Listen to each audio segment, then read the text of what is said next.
It is necessary to purge the establishment. What she's suggesting that churches do, focus on... That's not necessarily a good thing to start with. They're stating it wasn't around when we needed the greatest generation of the 30s or 40s. It happened before the election because there are too many Republicans that are afraid that their wrongdoings are going to... It's unacceptable, and I'm not going to sit here, stay silent, and not call it out. I'm calling out the lies. With rules for Thanksgiving. Who the hell is he to tell us what we're supposed to do? Do they think that we are so stupid that we will not notice and find out? I am a raging patriot.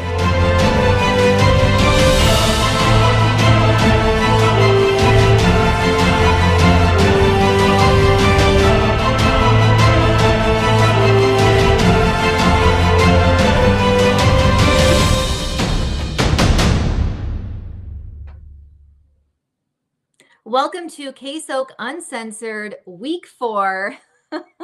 You're wondering why I have this mask on here. Well, here's the thing.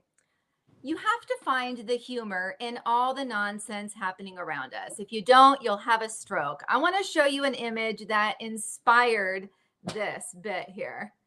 Check this out. Okay. So this literally happened. 2 kids, this is a whole band recital. They were instructed to wear masks with the faces cut out, and their parents did it. They followed. How is this doing anything?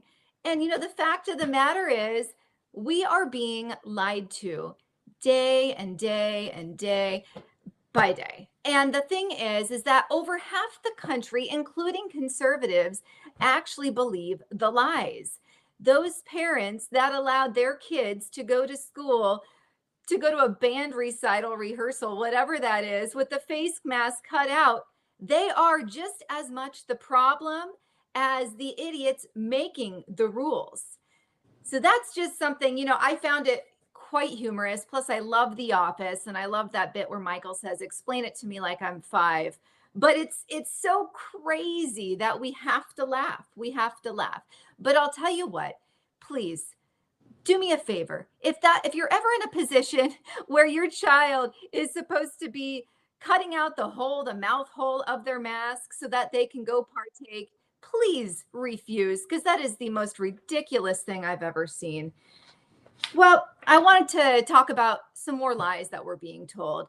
Some of you may or may not have seen Project Veritas. I follow it regularly. And just recently, they had a whistleblower who provided them with an actual video footage of Mark Zuckerberg, who, like I say, he is a freak on a leash. But Mark Zuckerberg on camera saying that the vaccine, the COVID vaccine, he says basically alters your DNA, your RNA, and so the long-term effects are unknown.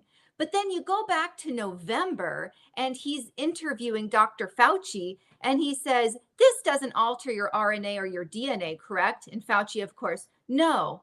So here we go. We're being lied to. It's just lies and lies and lies. And what we need to do is make sure that we question things that don't make sense. Like, that doesn't make sense.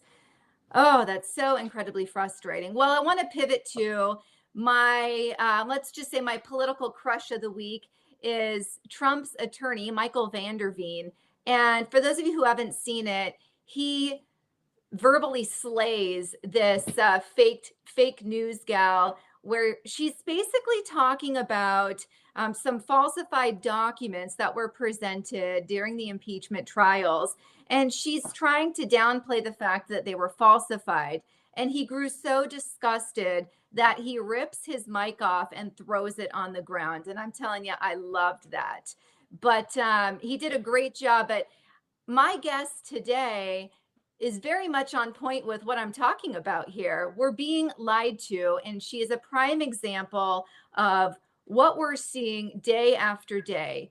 I'd like to bring in Jennifer Lawrence. We're just going to call her Jen today. Come on in. Hi. All right. Welcome. Hi. Well, I just want to say Jen is a brilliant patriot. She has done so much and continues to do so much for our country. And I am beyond thrilled to have her on the show. You are my first female guest, which is really exciting for me. Awesome. That's so yeah, cool. I love it. So you're paving the way here. So that's awesome. Jen, I want to just thank you for coming on. You're Of kind course. of a big deal. So I appreciate No. it. I'm like, I know I'm small potatoes. So No, not at So- all. I mean, doing stuff like this is so important just because of all the censorship and, you know, what big tech is doing, that we have to organize on a diversity of platforms. So we don't have the big tech oligarchs, you know, coming in and taking away our freedom of speech. And that's literally what they're doing. Exactly. You're absolutely right. I want to rewind and I want to go back to, when did you first realize that you were this brilliant patriot, that you had this inside of you? Oh my goodness. Well, I mean, I was always brought up with love of country, and my dad, when I was younger, would bring me to political events, and he himself has tried to run for office, and he's always been really involved. So I always had an interest in politics.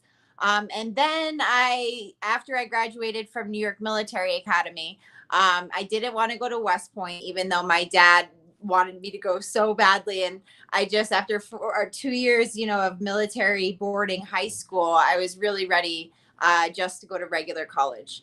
And I ended up going to the University of Colorado at Boulder, which is like one of the most liberal schools in the nation. And I wasn't too fond of college, because even back then I just felt like college wasn't, you know, teaching me anything that A, I was going to use in the future, and B, that's relevant to anything. It's actually making it worse. And it got especially bad when I decided to study women's studies, which is probably the most liberal, and race relations. So what's interesting is the arguments that they were using in my classes in 2006, 2007, when I attended Colorado, are the arguments that are coming out of the left now, are the arguments coming out of the women's movement now. And these were, I saw firsthand how they indoctrinated this, you know, into their students. So coming out of that was kind of like an interesting perspective. Then when I got back to New York, my dad brought me to a couple political events, and I got to see one of my favorite people, who became one of my favorite people, is Mr. Herman Cain. God rest his soul. Yeah. I was his Northeast regional coordinator for his campaign, where actually I met my fiance. Yeah. Amazing. So that kind of started me on it. But, you know, going to military school and just, you know, loving America and being brought up to love America, I think is always something that inspired me. I think that's fantastic. So now are you born and raised in New York? Yeah, I'm born and raised in New York. Are you upstate, or where in New York? So both of my parents are from New York City. My mom grew up in Queens, and my dad grew up on the Upper West Side and partly in the Catskills as well, where I was raised. I was raised in Roscoe, New York, which is Trout Town, USA. Some of the best fly fishing in the entire nation. And you know, it was the booming area in the 1950s, when all the mobsters and stuff would leave the city. This was where all their vacation homes were. So it's a really interesting part of the world. Yeah. You know, people don't realize, because like you and I have talked about my New York ties. My dad's from the Bronx. My husband's from Long Island. And I have family in Yonkers. And so many people, they just think of New York City. They don't think of the upstate. Looks a lot like, in a sense, like Oregon. I mean, it's just woodsy and beautiful. And it's so diverse in landscape. So that's cool. The area is beautiful. What's really sad is, like, a lot of times New York gets a bad rap because it's mostly Long Island and New York City and the Bronx, in that area, that, you know, is the liberal enclave, in Albany, of course, and out near Rochester. You know, those are places that are liberal enclaves, but the rest of New York is very red. The rest of New York is gun-toting, like, you know, you're through and through Americans. And it's really sad that a lot of times New York just gets kind of, you know, blown off, but there's so many Republicans there that it's crazy. There are. And you know what? My husband's family on Long Island, they are raging patriots. And it seems like a lot of people on Long Island are as well. So I totally know what you're talking about. It's very similar here in Oregon. We have Portland and Eugene, and those two cities really they make up for the entire state, which is so sad, because if people looked county by county at New York, at Oregon, they would actually see how much red there really is. And I'm sure this drives you nuts too, especially when you lived in New York. People would be like, just move or stop voting for the liberals, the Democrats. I'm like, oh, like, it's so frustrating. I'm not voting for them, but I'm stuck with, the repercussions of these other fools that are. So I will say one thing though, your most conservative New Yorker is still not as conservative as some of the conservatives I've met all across the country. So there is there is a divide there, and I get it.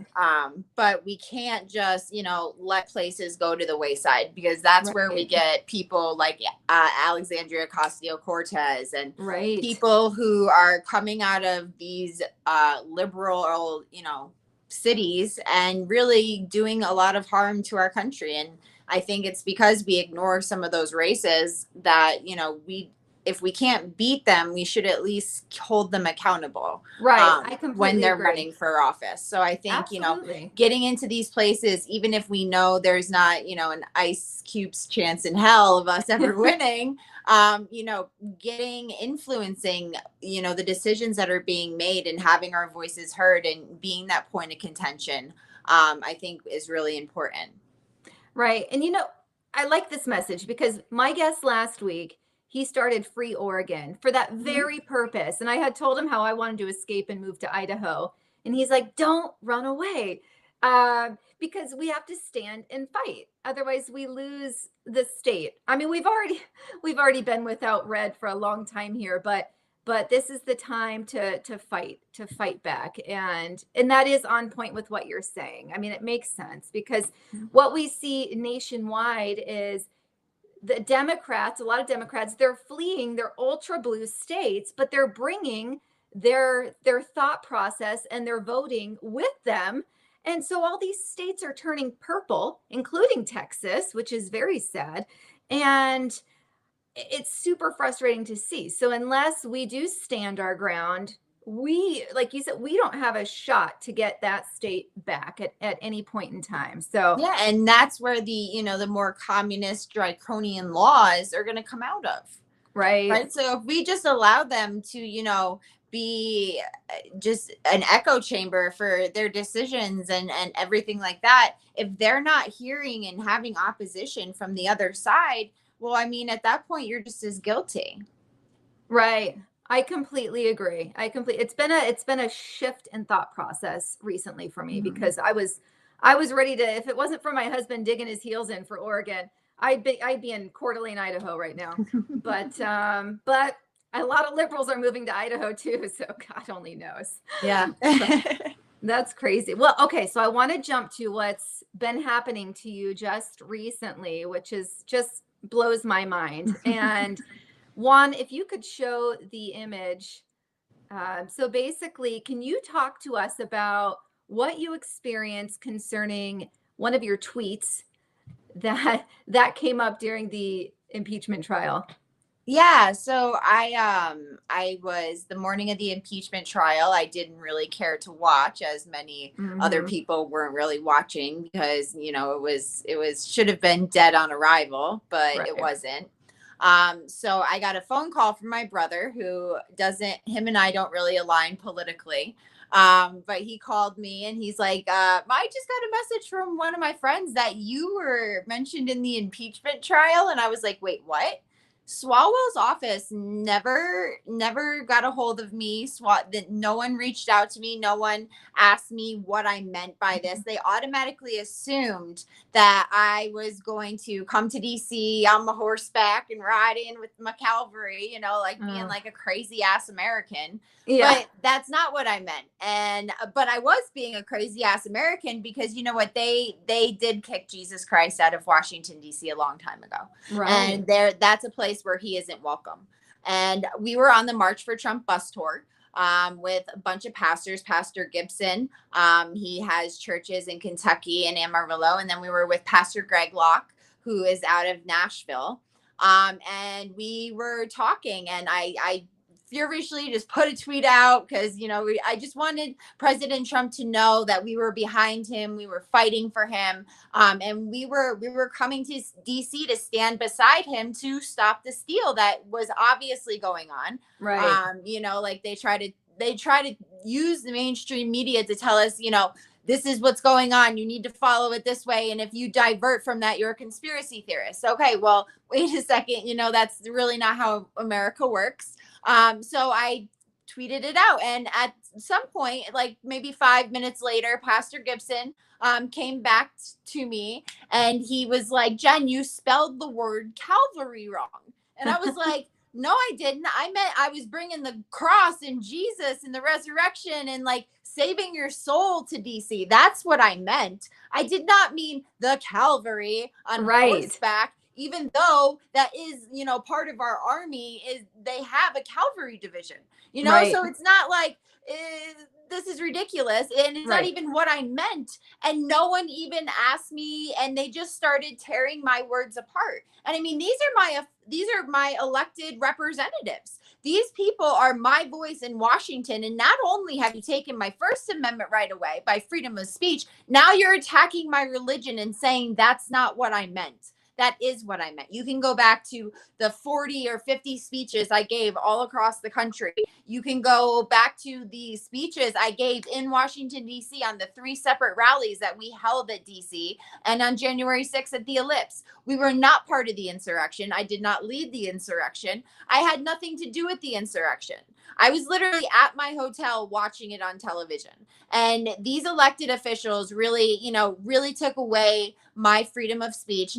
No one has still called me, not even to reach out and be like, wow, we're real sorry that we did that to you. Nothing. And they need to be held accountable. And that's what I plan on doing, because for so long, our elected representatives have gone to DC, and when they come back, they come back into the district 6 months before an election. They make all these promises. Oh my God, I'll do this. They shout Jesus a couple times, wave to people, kiss babies, and then they go to DC, and then they get on their committees and they go to their cigar bars and they go to their rooms and have their drinks where they're all partying together while we on the other side are completely divided. And that is how they get their shit across the table, is that they use legalization of marijuana, they use abortion, and gay marriage. The 3 things that honestly I really don't care about. I really don't care at this point. There is so many other issues. If you take 10 issues, we would agree with the Democrats on 10 of the issues, but we concentrate on the 3 issues that divide us so we can never get anything accomplished. And I mean, this is something that needs to stop. We cannot have these debates where we go into it knowing that we're not going to budge. Neither side is going to budge. And we're just making a spectacle out of politics, where if this was a movie, if this was a game show, that would be great. But this is actually affecting people's lives. And our politicians are treating it like a circus. Yeah, no, I completely agree. So it looks like, on your tweets, not only did they change your picture, right? So would they go and find a picture of you with a gun, or is that even you? That when I did the tweet, the original tweet, that was my profile picture, but I had since changed my profile picture. Okay. But if they were taking it, the tweet is still up. The tweet is still up on my Twitter. So if they were screenshotting it, it would have had my current picture on it, not my old picture. Okay. So I'm not really sure how, it looks like they made sure to take my old picture and put it on there. Yeah, it didn't fit the narrative. No, it didn't, right? Me holding an AK-47 and exercising my Second Amendment rights to make me look like a crazy fool, that was more of their narrative. So whatever, you can do that. That's fine. But then you go and you have to have the New York Times there, right? Since they sold their souls, right? They have to, put it out on display and do all this stuff.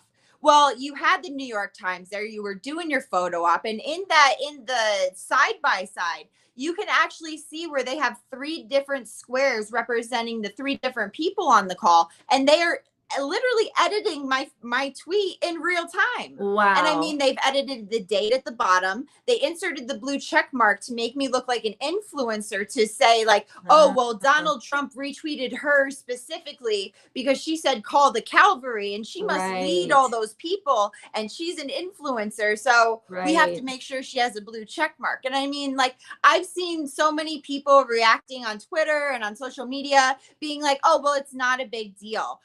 Actually, it is. Yeah. You know what? It might just be a blue check mark. It might just be a picture. It might just be a change of date. Really not a big deal, but it is a big deal because normally in a court of law, and if you are elected officials, you should be, you know, setting the standard and setting the example.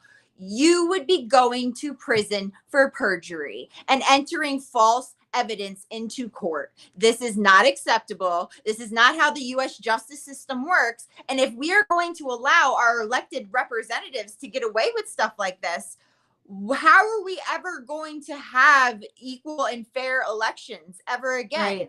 If we don't stop the false narrative and the fake media and we don't hold them accountable, right? Like I had the New York Times call me a couple of weeks ago, and it was great. And it really showed what President Trump, what a great service President Trump has done to this country. I pick up the phone and the New York Times goes, hi, this is so-and-so from the New York Times. Please don't hang up.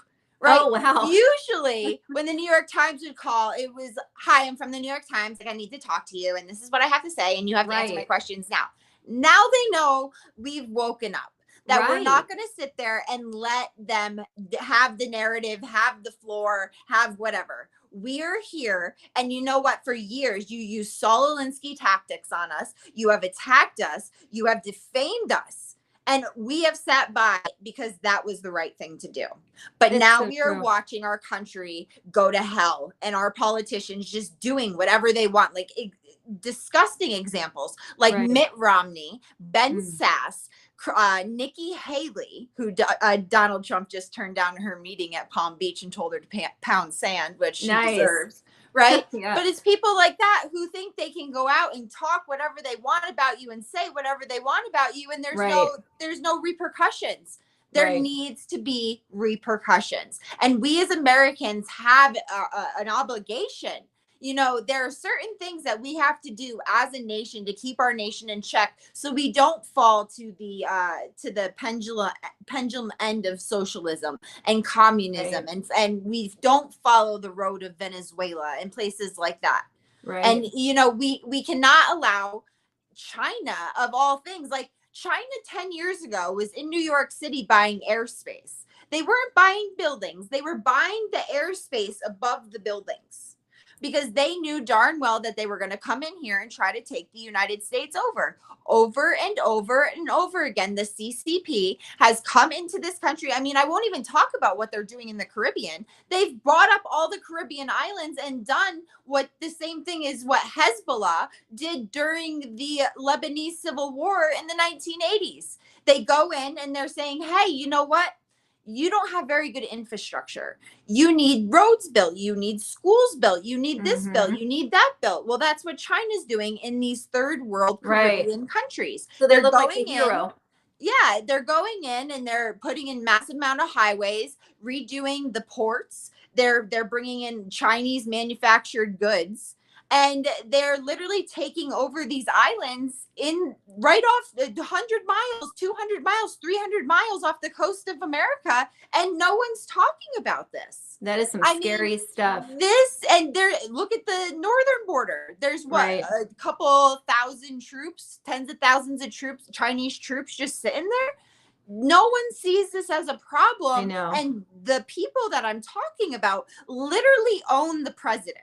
They own Joe Biden. They sure do. Burisma, right, has openly admitted in court that they bribed him. We know from what was found leading up to the election with the business dealings of Joe Biden and his son in China that he's also owned by China. I mean, these are not good people. They have millions of Muslims in concentration camps, just like in World War II.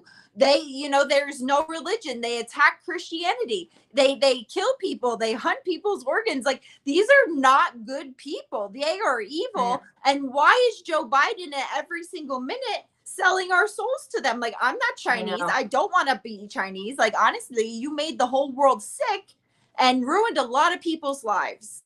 Well, and I really don't. You are spot on. China. You have so much to tell people. I think we need to do a part 2 for sure.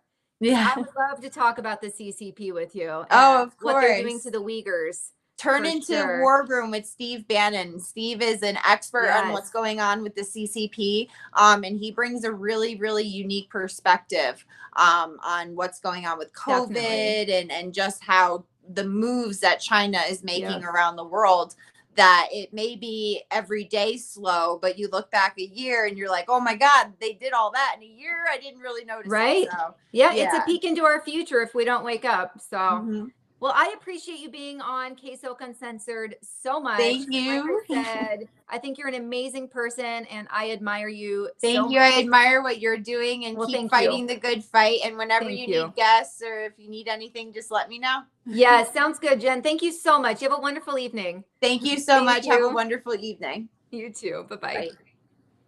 Well, thank you so much for tuning in to KSok Uncensored. I want to leave you with, they may be woke, but we are awake. And stay tuned. Right after me, we have My2Cents with Keith Sanders. And I'm going to enter in. I didn't go over more than, a minute this time, Keith? I think you did really, really well today. Really well. I liked your guest tonight. A lot of energy. Oh my gosh, she's incredible. Passion, I think is the word. I love it. I am a little upset with you, KSok. What I saw you live on your TikTok. I said hello to you and you completely ignored me. Oh my gosh. 100% ignored me. I haven't mastered this yet. I'm like, hi. I couldn't even do the show. I was upset. I got mine going right here. Oh my gosh. I got mine going right here and I say hi to everyone who's here, but that's fine. If you want to continue to treat me like this, I guess I'll have to take it. I will continue to learn from you. And I am a little disappointed in you that your shirt doesn't match your wall today. You know what? I went back and looked at it and I feel like your compliment last week was a backhanded compliment. No, were you saying I was blended in with the wall there a little bit? I think it's coming out now. Tiny bit. I like blue. I like blue as well. Actually, I wanted to put red behind me, but it came out pink. So we went with blue. I think it looks all right. Yeah, nope, it's good. Good contrast today, though. Anything I could do to distract from this, just distract from the mug. I thought you liked your beard. I do, because it hides like half the face. That's exactly what I'm trying to do here.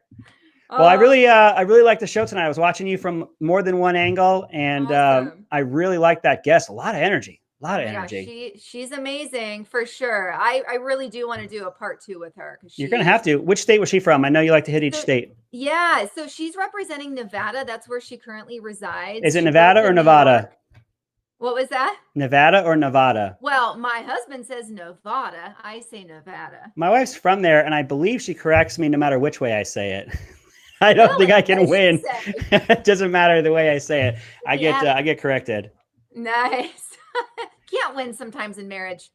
All right. Well, everyone that's watching KSok, please come on over. We're on Right America Media on Facebook. You can go to ramtv.live. I know you got a good audience. I want them to come over to me. Yes. I want to build this, what we're doing here. And great show tonight, KSok. All right. Thank you. You as well. Break a leg. I'll try.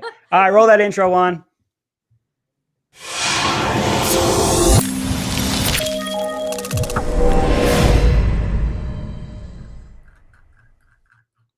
Good evening and welcome to tonight's episode of Here's My 2 Cents with me, your host, Keith 2 Cents Sanders.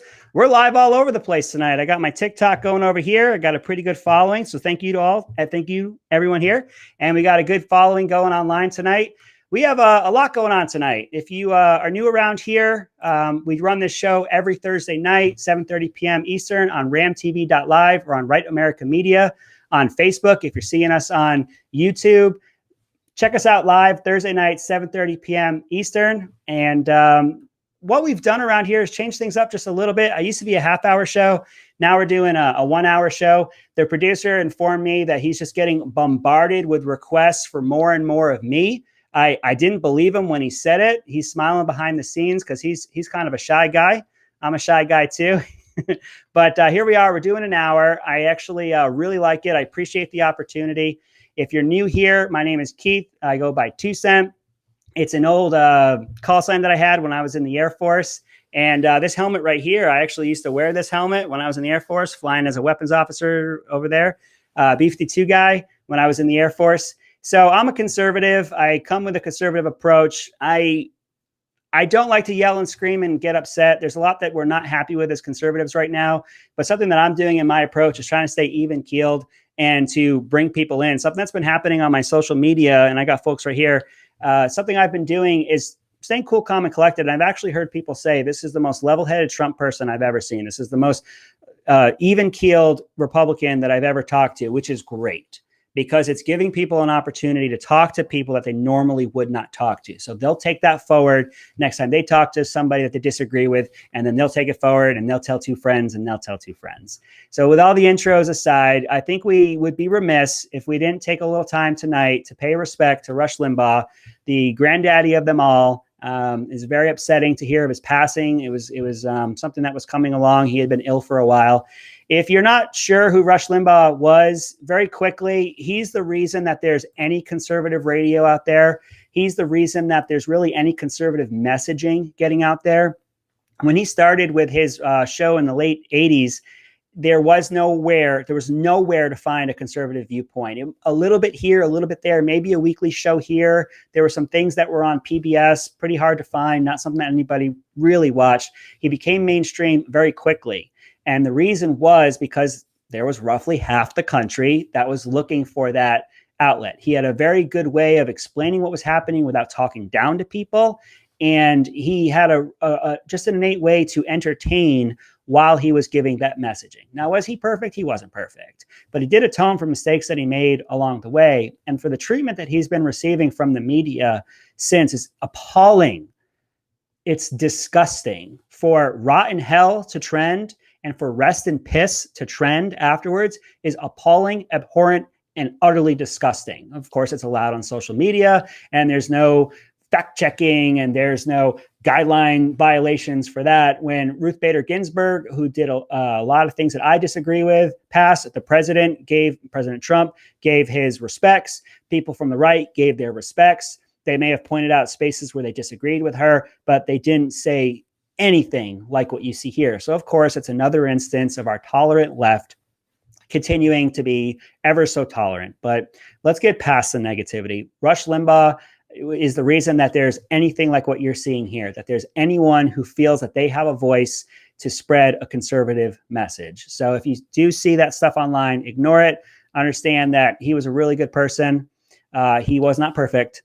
He atoned for his mistakes. And best of all, he absolutely loved America.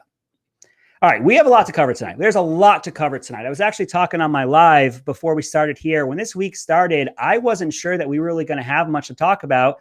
And as I was prepping for the show tonight, I was having to trim up. There's a couple topics that I really want to talk about tonight that we just can't. Things really went off this week. Things really went crazy. And there is absolutely a lot to talk about.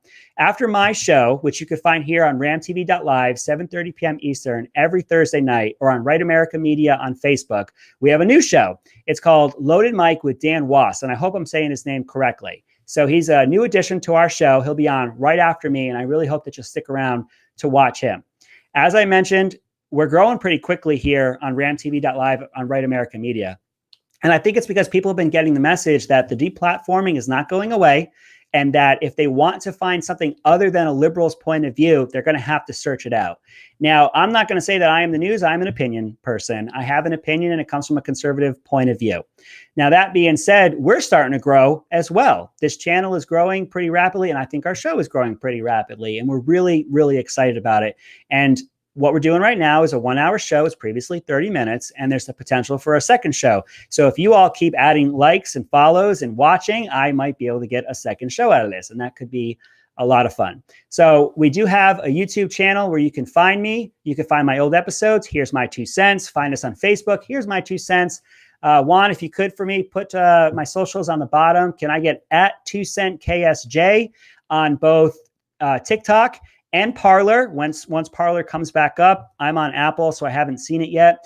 We're going to get Instagram started. We'll get Twitter, and I'll make all of you know. I'll bring all of you in on that. I've resisted those forever. But if we want to continue to reach people, and we do, we're going to continue to grow. So one more time, you can find me. Here's My 2 Cents on Facebook. And here's my 2 cents on YouTube. And then at 2 cent KSJ on TikTok for now and Parler. And we'll add that going forward. I'm going to keep pushing that. I'm going to keep pushing the smaller platforms because deplatforming is real and it is not going anywhere. Last week, we talked about the latest victim, Gina Carano. She was able to land on her feet somewhat in that the Daily Wire immediately picked her up to produce her own movie, which is great. However, the idea of the deplatforming and the cancel culture even existing is so disgusting in this country. And there's something what's called the tyranny of the majority that we talk about on this show a lot. And in that, if you have 51% of the people that want your bike, they get your bike. And that's not what this is in this country. You have representation of the individual, protection of the individual. So when I see a situation where when my party's in control, like when we had the House, the Senate, and the White House, I would not advocate for a situation where we oppress the other side because we had the majority. And the reason is because I would hate for that to come back the other way. So in protecting the individual rights of those that I disagree with, I am also self-serving and protecting my own rights. Unfortunately, when the left gets in control, they want to deplatform everything to include Parler, an entire platform, Candace Owens, the sitting president at the time. So if you can, if you found us on Right America Media or found my YouTube channel, continue to support these smaller outlets. Even if it's not us, please continue to support those. All the shameless plugs aside, I said I was going to stop once. I think I did it twice. All of that aside, let's get into the meat of this week. Impeachment Part 2 finally finished up. We're going to talk a little bit about what was that really about. Cuomo cancels the term cover up. I can't wait to talk about this one. Fauci, Harris, and Biden disagree on vaccines. There was the town hall disaster. We'll spend some time on that. And the press are certainly pressing Biden, pun intended.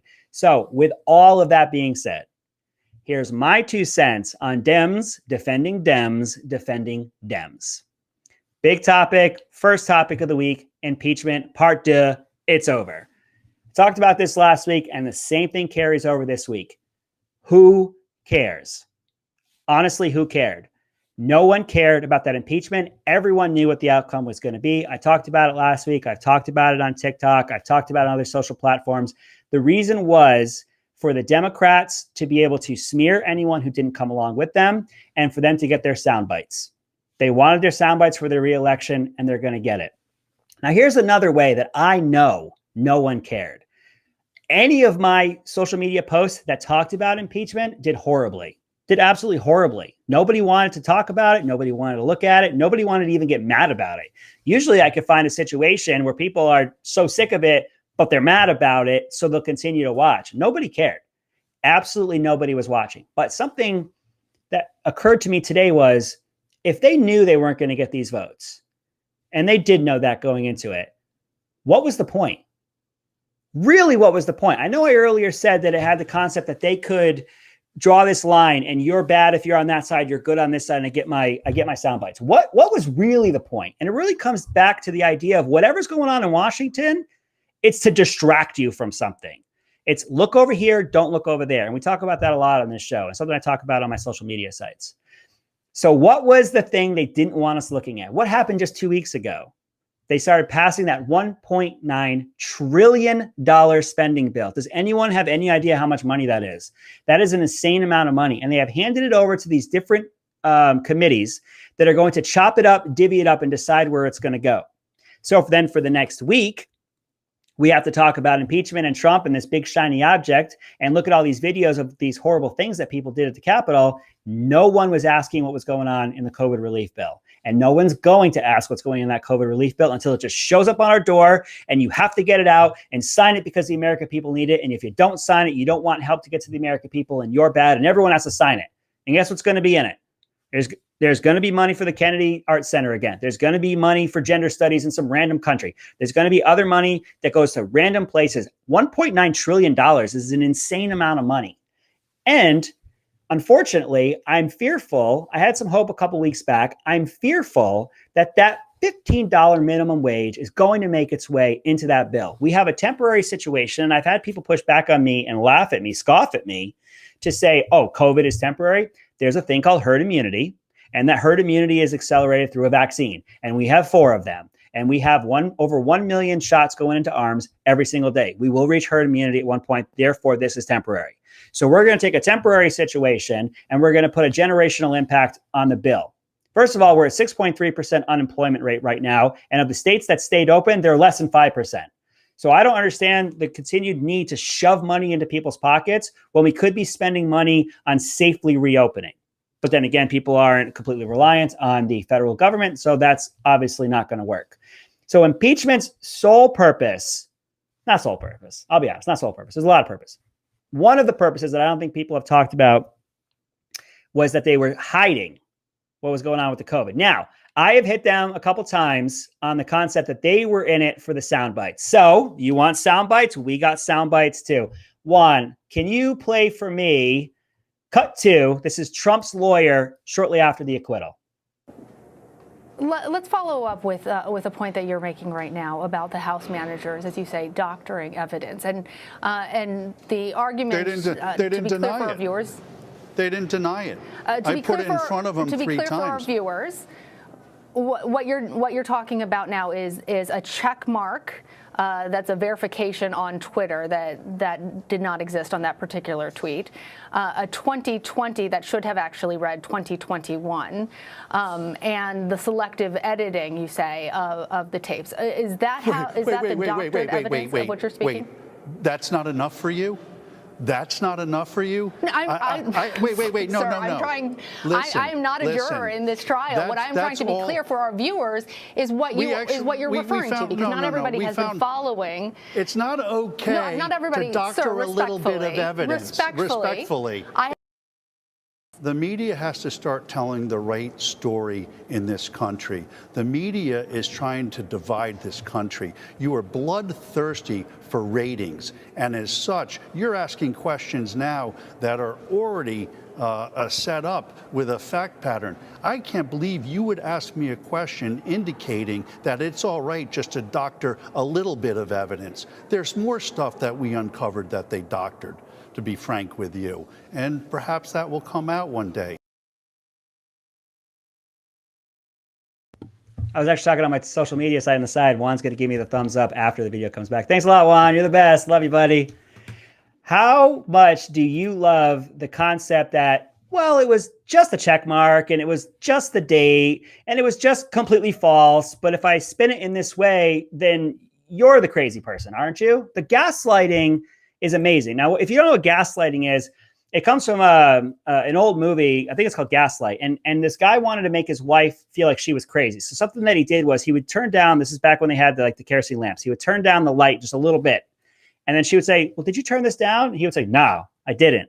And he would keep doing things that made her think she was going crazy. So now we have this term called gaslighting. So gaslighting is constantly convincing somebody of something that just isn't true. So when she starts spinning it, it was just a check mark and it was just this and that. It's evidence that you're putting forward to convict somebody of the article of impeachment that's in front of you. But it's no big deal, right? It's just no big deal. She just wants to gloss over the manufacturing of evidence because, as is usually the case, nothing to see here, folks. There's nothing to see here, folks. There's nothing to see here when we have these House managers, who a lot of them were lawyers, mind you, manufacturing evidence. Now, that being said, we had our own fun. There was a lot of sound bites that went out. Come the next election, you're going to see a lot of them, and you're going to see it in black and white and grainy and all that silly stuff that they do. And they're going to get their sound bites. I wanted some of our sound bites. But that being said, here and now, I am pledging to you, I am done with impeachment. D-U-N, spelled that correctly, done with impeachment. I'm doing a hard turn. I'm done with impeachment. We're moving on. I'm going over to your boy, Andrew Cuomo, up in New York. Let's go in the Wayback Machine and remember what actually happened. Now, when this all kicked off, you'll have to remember, Trump was an idiot. Trump was out of control. Trump didn't have a handle on anything that was going on. And we got the daily briefings and contrast of the great Andrew Cuomo, who recently was awarded an Emmy Award for his daytime talk show of talking down to reporters and then being hailed by those same reporters as a great and victorious leader, to include his brother Fredo, which we're going to get into shortly. Now, remember, he was the antithesis of Trump, whereas Trump was all over the place and telling people to inject bleach into their bodies and all the other things that they twisted and churned. He was clear. And Cuomo.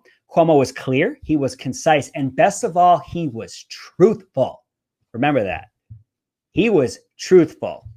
And let's not forget the BS interviews that were conducted by his brother Fredo on CNN. So got a little bit of Wayback Machine for Fredo as well. When COVID was kicking off, I remember particularly a night, and I couldn't find this video, and I really wish I could. I wonder why it's not there anymore. However, where he was showing footage of people in Central Park hanging outside, enjoying life. And he was castigating, big word of the day, castigating these people for being out there and living their lives, talking down to them, of course, because he's a Cuomo, he's a liberal, he's on TV, he's a lot smarter than we are.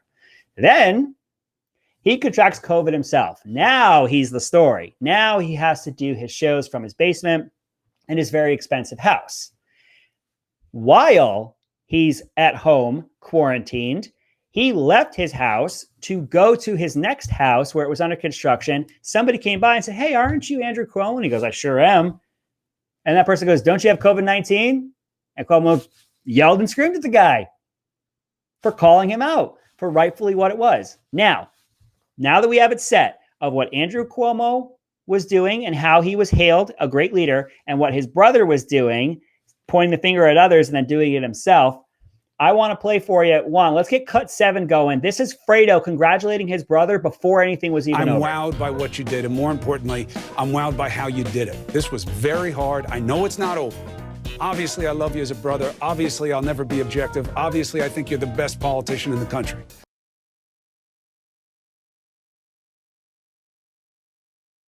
Sorry about that. I had a little bit more on that, Juan. Did that cut out? I think we had a little bit more. All right, let's see what we got. I'm wowed by what you did, and more importantly, I'm wowed by how you did it. This was very hard. I know it's not over. Obviously, I love you as a brother. Obviously, I'll never be objective. Obviously, I think you're the best politician in the country. All right, sorry about that. So it goes on to say how great he is. And of course, Andrew doesn't miss the moment to also say how great he is. I'll do better for editing that together for you guys next time. So there's rules at CNN specifically for Fredo and his brother Andrew. Fredo is not supposed to be interviewing his brother Andrew, but they said under these unique circumstances, I think is how they phrased it, they made this available, and now they've reinstated those rules because look how objective we are. Okay.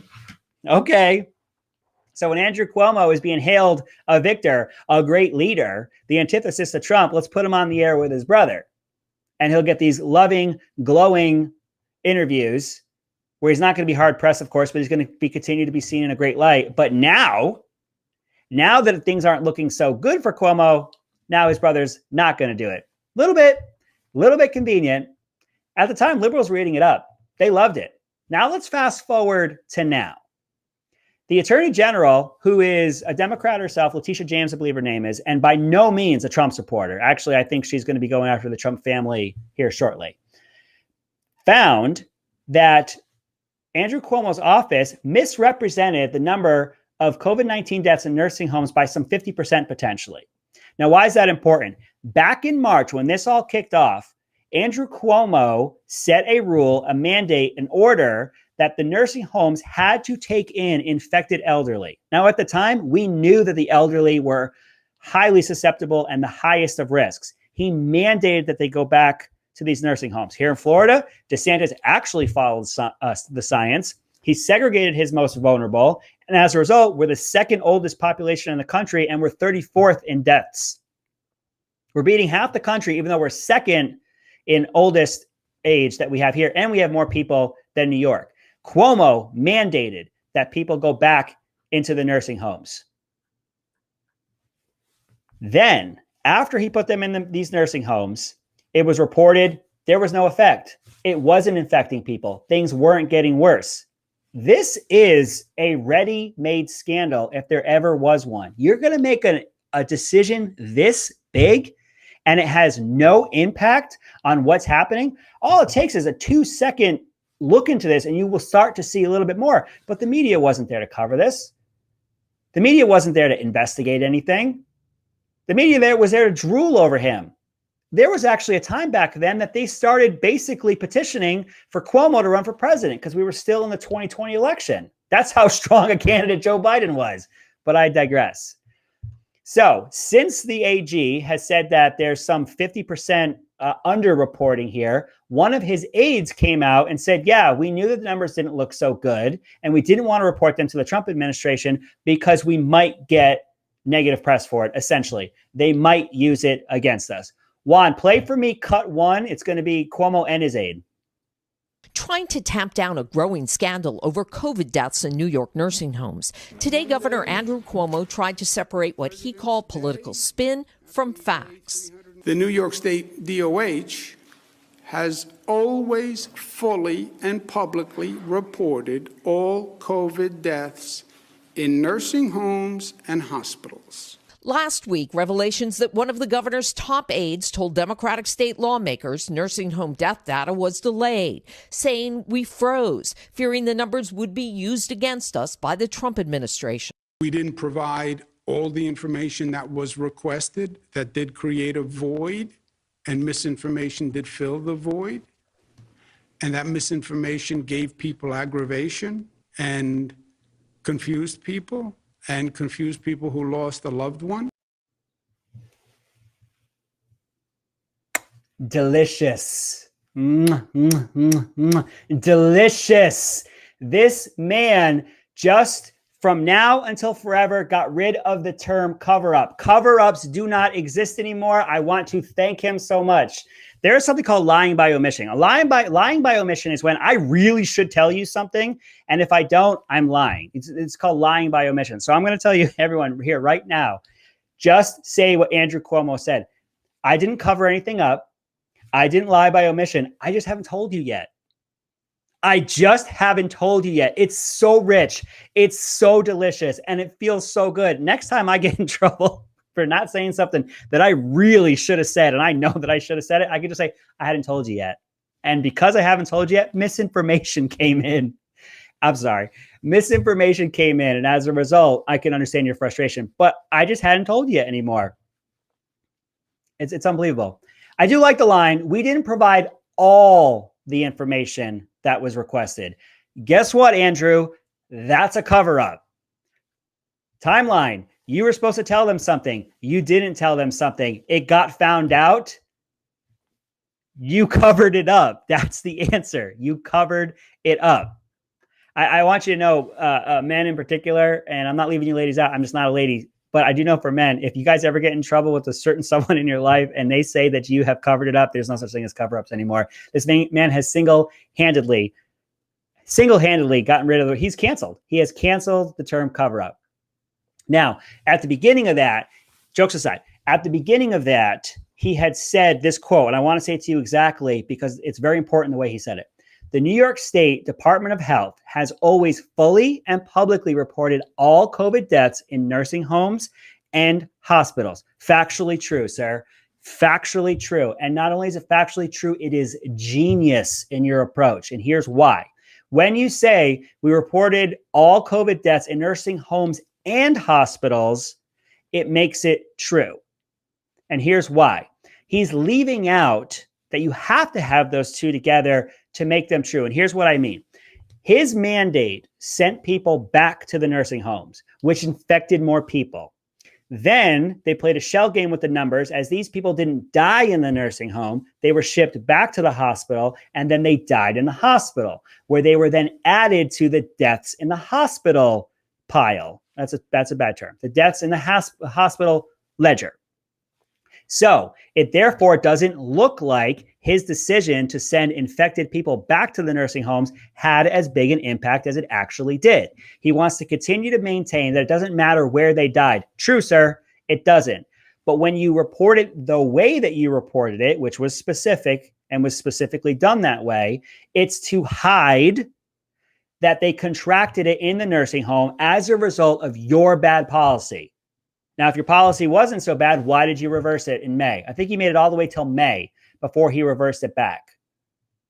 Now, I had said last week that I was worried that this was just going to go away because there's something that happens in the media when a liberal gets in trouble. Just look at the governor from Virginia who got caught in blackface. All they have to do is ride out a few news cycles. Now, they got some bad news coming for them. Trump doesn't have Twitter anymore.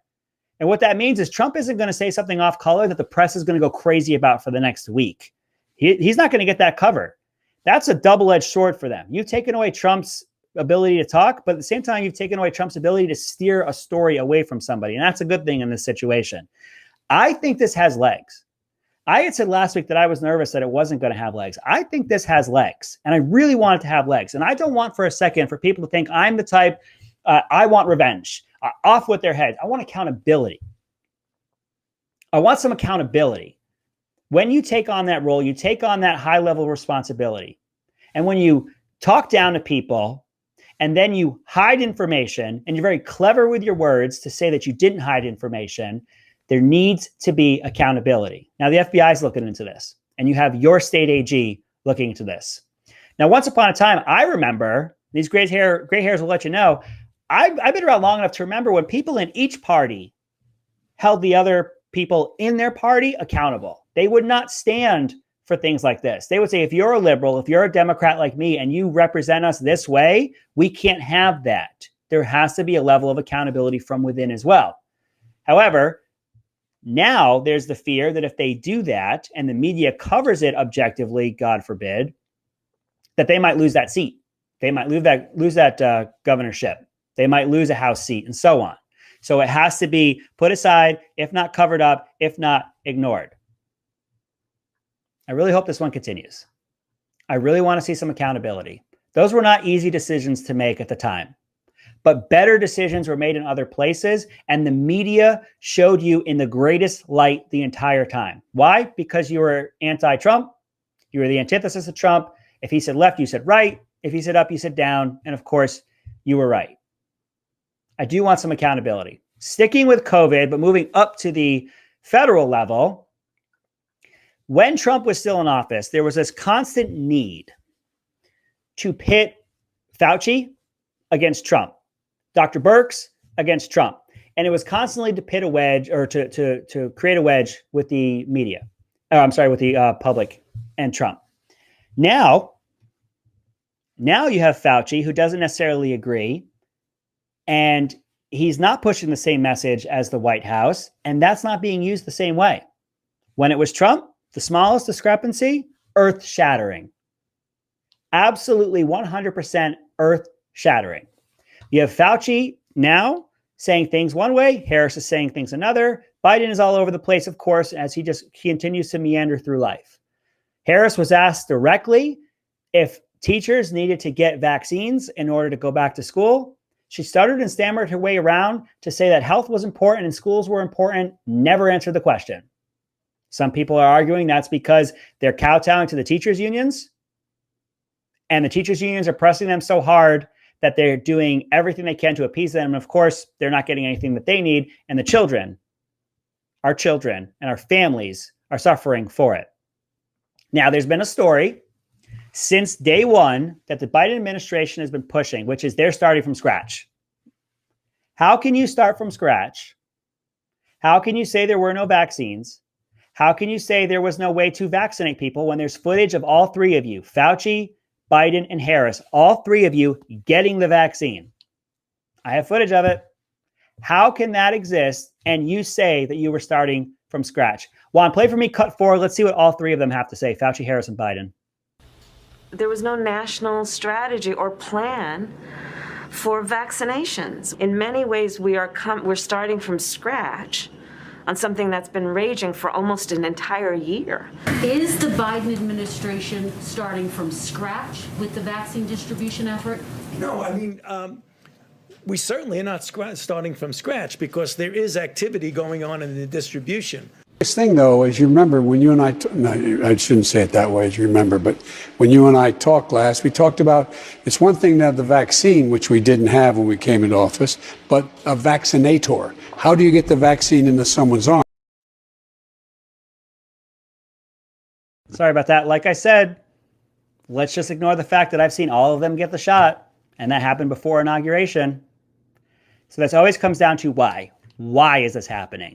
This is happening because they want to lower expectations. Joe Biden, before he came into office, one of the very few things that he promised was, I'm not going to shut down the country. I'm not going to shut down the economy. I'm going to shut down the virus.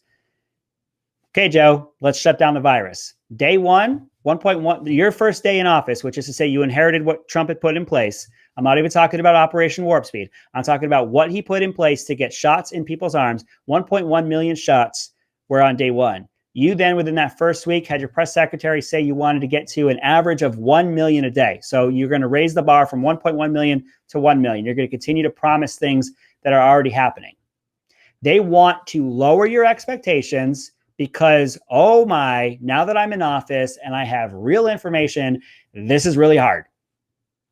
It is a lot harder than sitting in your basement, Joe, with your pre-canned interviews, with your teleprompter in front of you, giving you the answers ahead of time. It's really hard when you have actual information and you have to make actual decisions. So in that video, you saw Fauci say, of course, we're not starting from scratch. Now he's saying that, well, it was vague. It was vague.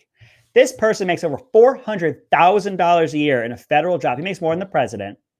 And this person is supposed to be completely apolitical. And he has continued to morph more and more and more into a liberal hack that nobody wants to trust anymore. And if you do trust him on the left, God love you.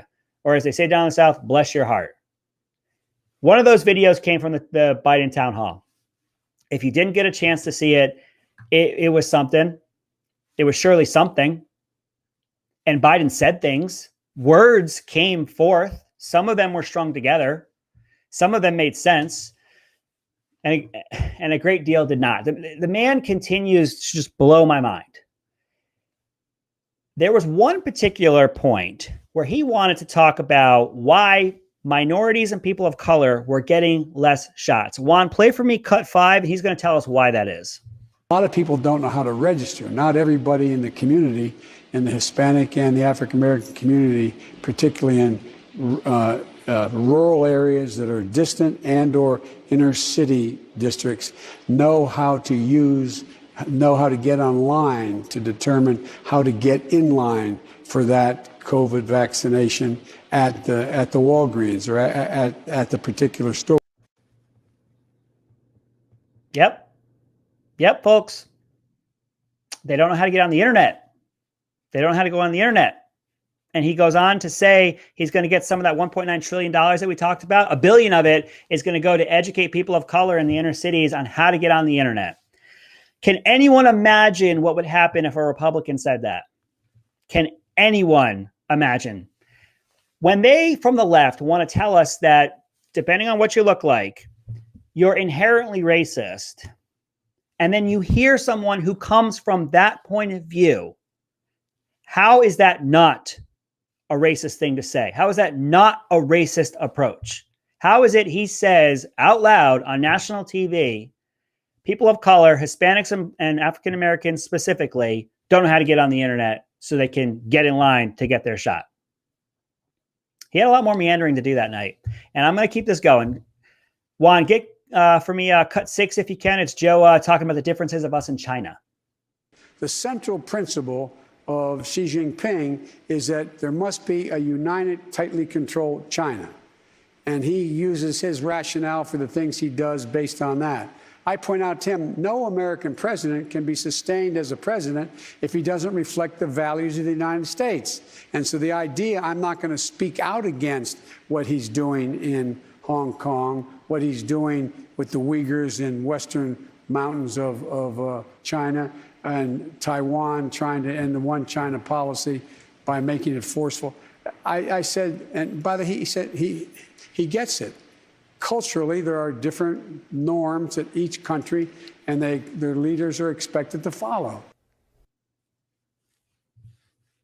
Those were words. That's factually correct. Those were words. And he gets it.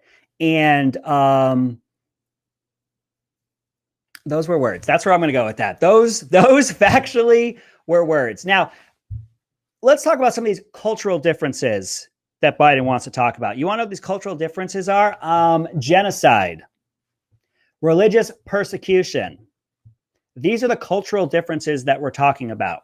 there's something called intersectionality, and it happens on the left where you essentially get those that all have a common enemy to come together. So basically, if you want to blame all cisgendered straight white males for everything, then you come together. And if you're of certain minority or oppressed or perceived oppressed groups, you all come together and you all come against the person who's oppressing you, which of course is the cisgendered straight white males, right?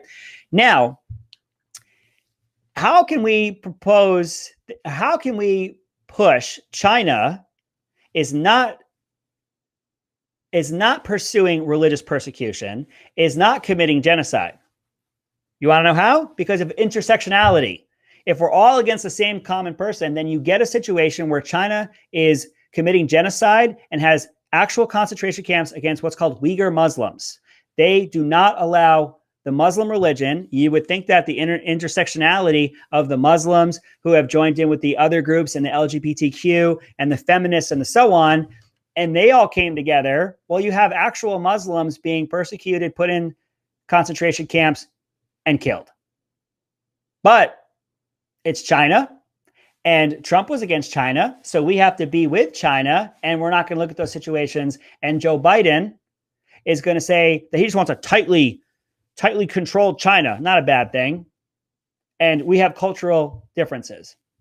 Here's something, and I want to stretch this. And I made jokes on this tonight, and I kind of did it on purpose. And I've showed the meandering, and I've showed the absolute craziness of Joe. You had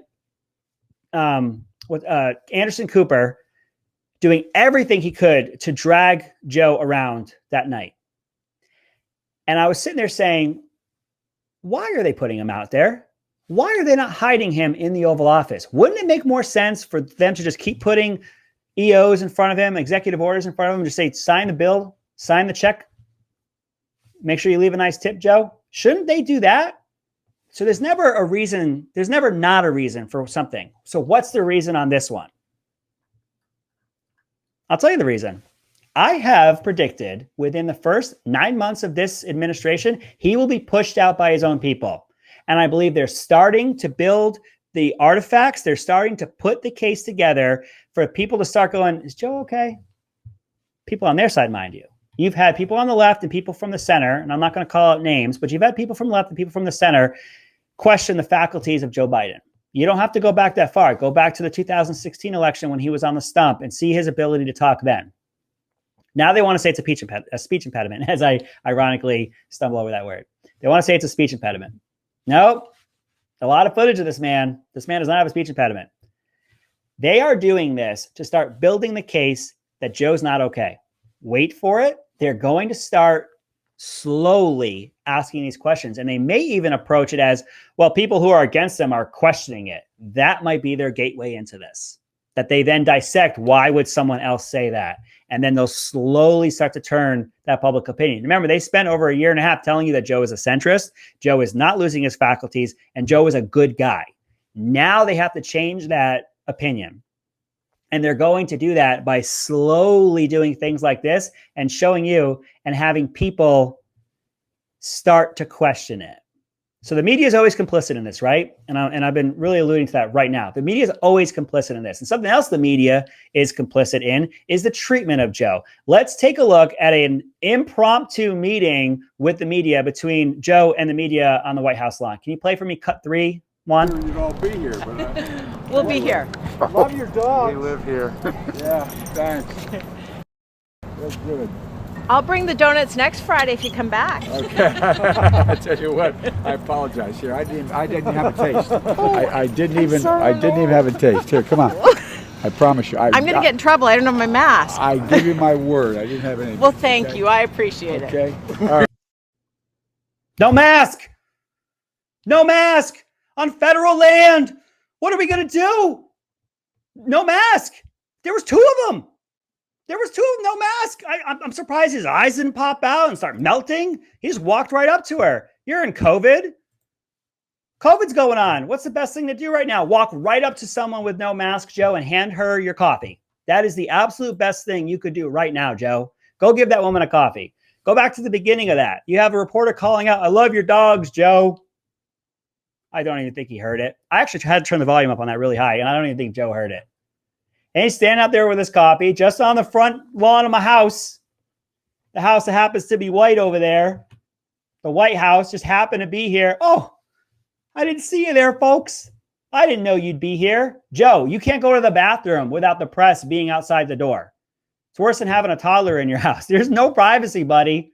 And you're going to try to say, oh, I'm just out here walking my dogs on the lawn right now. Oh, just having a cup of coffee. Just out here, got my jeans on. Just a regular guy, regular Papa Joe. And then the man walks right up to them on federal land, no masks, hands her the coffee. I honestly couldn't think of a better thing to do in that moment than to share your coffee, Joe.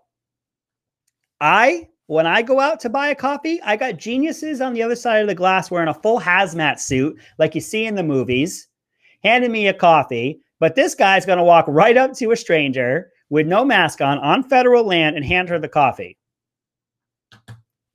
I absolutely love Joe Biden and the joy that he brings me on instances like this. One more thing I want to talk about, and I wasn't sure if we'd have time, and I'm glad that we do. Things that are going on in Texas right now. I've been making a lot of jokes tonight because it's been a little bit negative in the last few episodes, and I really wanted to sort of liven it up. We've had our fun tonight, and we've made a few jokes. Things are really tough for American citizens. I don't care your color, sex, or sexual orientation. I don't care who you voted for. You're an American, and you're suffering right now in Texas. And what does not help is the finger pointing to the system that is in place for providing power. So right now you have liberals who are saying things along the lines of Texas wanted to run their power supply like a business and their businesses don't care about people. Okay. So you have a once in 120 year weather cycle that has impacted this area and they're not able to keep up with it. And it's run privately. How is California doing with their everyday seasonal known patterns? Every summer when it is hot, and they know it's going to be hot, how is your state-run power doing? How are those blackouts? How are those rolling blackouts that you have to do because you can't keep up with the demand in your known weather patterns? So they want to point the finger and say, because they wanted to run it like a business, that's why we are here. You have a once in 120 year weather phenomenon that they can't keep up with. California, with your state-run system, can't keep up with normal weather. And to make the argument that private companies don't care about their customers and therefore they don't have to do anything for them, their customers are the reason they are in business. If they don't treat their customers well, they lose their customers and they go out of business. When you have a state-run facility, when you have a state-run resource, you have no outlet. You have nowhere else that you can go. You have no other way to hold that government accountable, which is how you end up with rolling blackouts, which is how you end up with a population that cannot hold their power suppliers accountable because they don't have a choice. So thank you for making the argument for private electric. When you have a state-run facility, a state-run resource, people have no options, no recourse, and you end up with a situation where they can't take care of their customers. When you have a business-run approach and it is private, you are going to have electricity. It's hot in Texas too. Guess what they don't have in the summer? Rolling blackouts. When you get a massive storm that comes down and actually sticks around for a couple of days and happens every once in 120 years, you're going to have impacts like this. Now, that being said, our friends in Texas are hurting. That's everyone that's there. Our condolences go to you.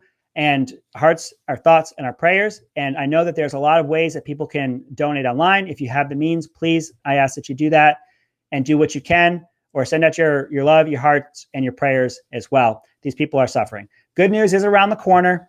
They are going to be heating up in the next few days and things will be okay. That's not to say that things aren't tough for people right now. So tonight we did have a little bit of fun.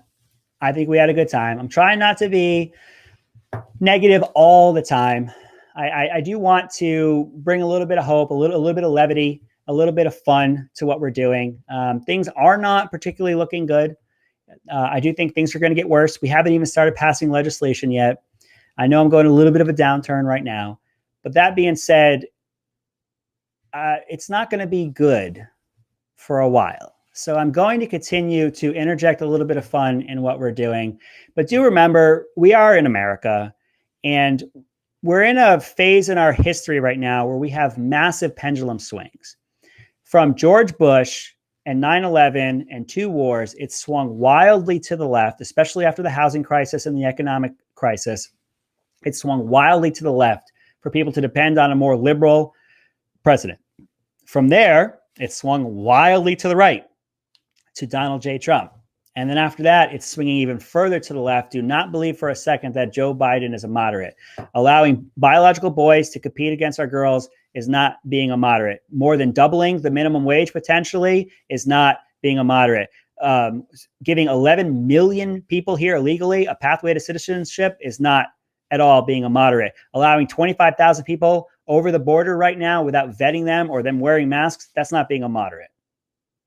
And the media will be there the entire time to continue to lull you to sleep. There's a concept we've been talking about on the show, and I'm going to continue to talk about, which is the concept that they are imparting so much nothing upon you. That's why I showed you the video of that very impromptu dog walking scenario where he met the press. Oh, I didn't know you folks were going to be here. Hey, Joe, I love your dogs. Hey, Joe, I'll bring you coffee. It's just Papa Joe. He's just a nice guy. Him and his wife are out for a walk today with the dogs before he has to go to work.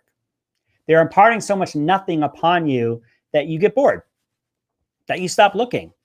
There's nothing going on here, folks. There's not possibly any scandals going on. He's not possibly doing any backroom deals. He's not possibly making any deals like his former boss, Obama, did, where they sent pallets full of cash to hostile nations in order to try to get them to be nice to us. There's no reason to look here, folks, because there's just nothing going on. And they are going to continue to impart upon us this nothing. But like I did say, we're going to be a little bit more upbeat. We're going to have fun with this. And I ask that all of you continue to follow the smaller outlets, continue to follow your conservative creators. It's getting tough for us out there. The deplatforming is real. The cancel culture is real. I personally actually signed up for the Daily Wire, and that was to help to support Gina Carano's efforts to overcome her deplatforming. And if you can, I ask that you do that. If you can't, you can support with your eyeballs. You can show up and you can bring your eyeballs. Now, on one of the breaks, I actually had a situation over here where somebody was trolling me. And I quickly let him know, you can come on here and troll me whenever you'd like because you brought your eyeballs, and that helps the algorithm, and it's going to help keep people to keep coming in here. And the same goes on the positive side. We may not be able to donate money, but we can donate our time and we can continue to support in that way. And I encourage you to do that. It's going to be tough for a while. The deplatforming is going to get worse. From what I'm understanding, Parler is going to come back up on their own infrastructure, which would be a great thing. We are independent here as well. You can find us on ramtv.live. That's where we are independent. You can also find us on the social media site, Facebook, if you've heard of it. I'm being sarcastic.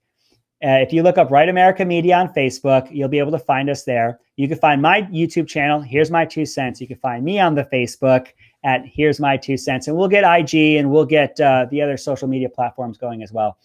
It's tough right now. I am making that point several times over. So continue to support the smaller outlets. Continue to be heard. And do not let them put so much nothing on you that you just stop looking. With all that being said, I appreciate everyone for being here tonight. Thank you if you found us on YouTube. Thank you for being here on my live that I'm doing right now. And again, with all that being said, that has been my 2 cents on Dems defending Dems defending Dems. The evolution of swatting, a tribute to Rush Limbaugh, and how long will Biden last in office? This is The Loaded Mic, and I'm Dan Wos.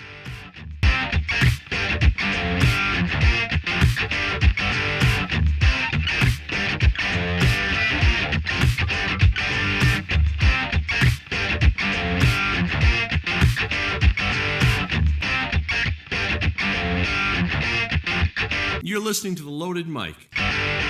Not only do gun owners have to deal with unreasonable gun restrictions, laws, and regulations, the hatred that some anti-gunners have toward gun owners becomes a problem as well.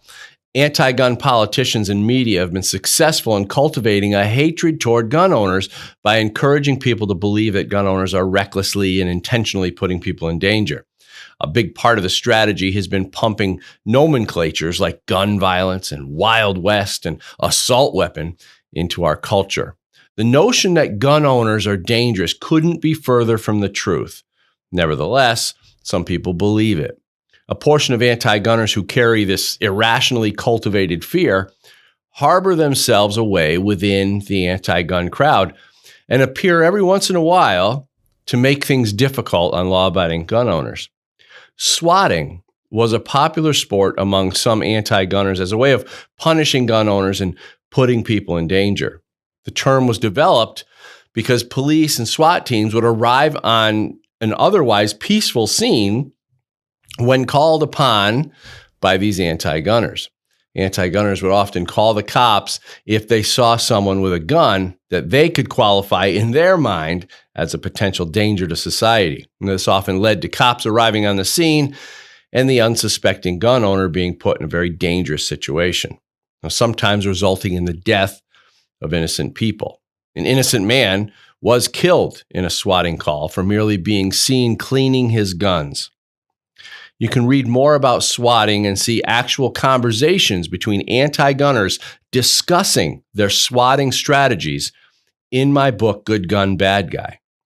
Swatting evolved into the Extreme Risk Protection Order, the ERPO, or also known as the Red Flag Law. Red flag laws came about by state governments giving legal authority to anyone should they believe a gun owner was a danger to themselves or society.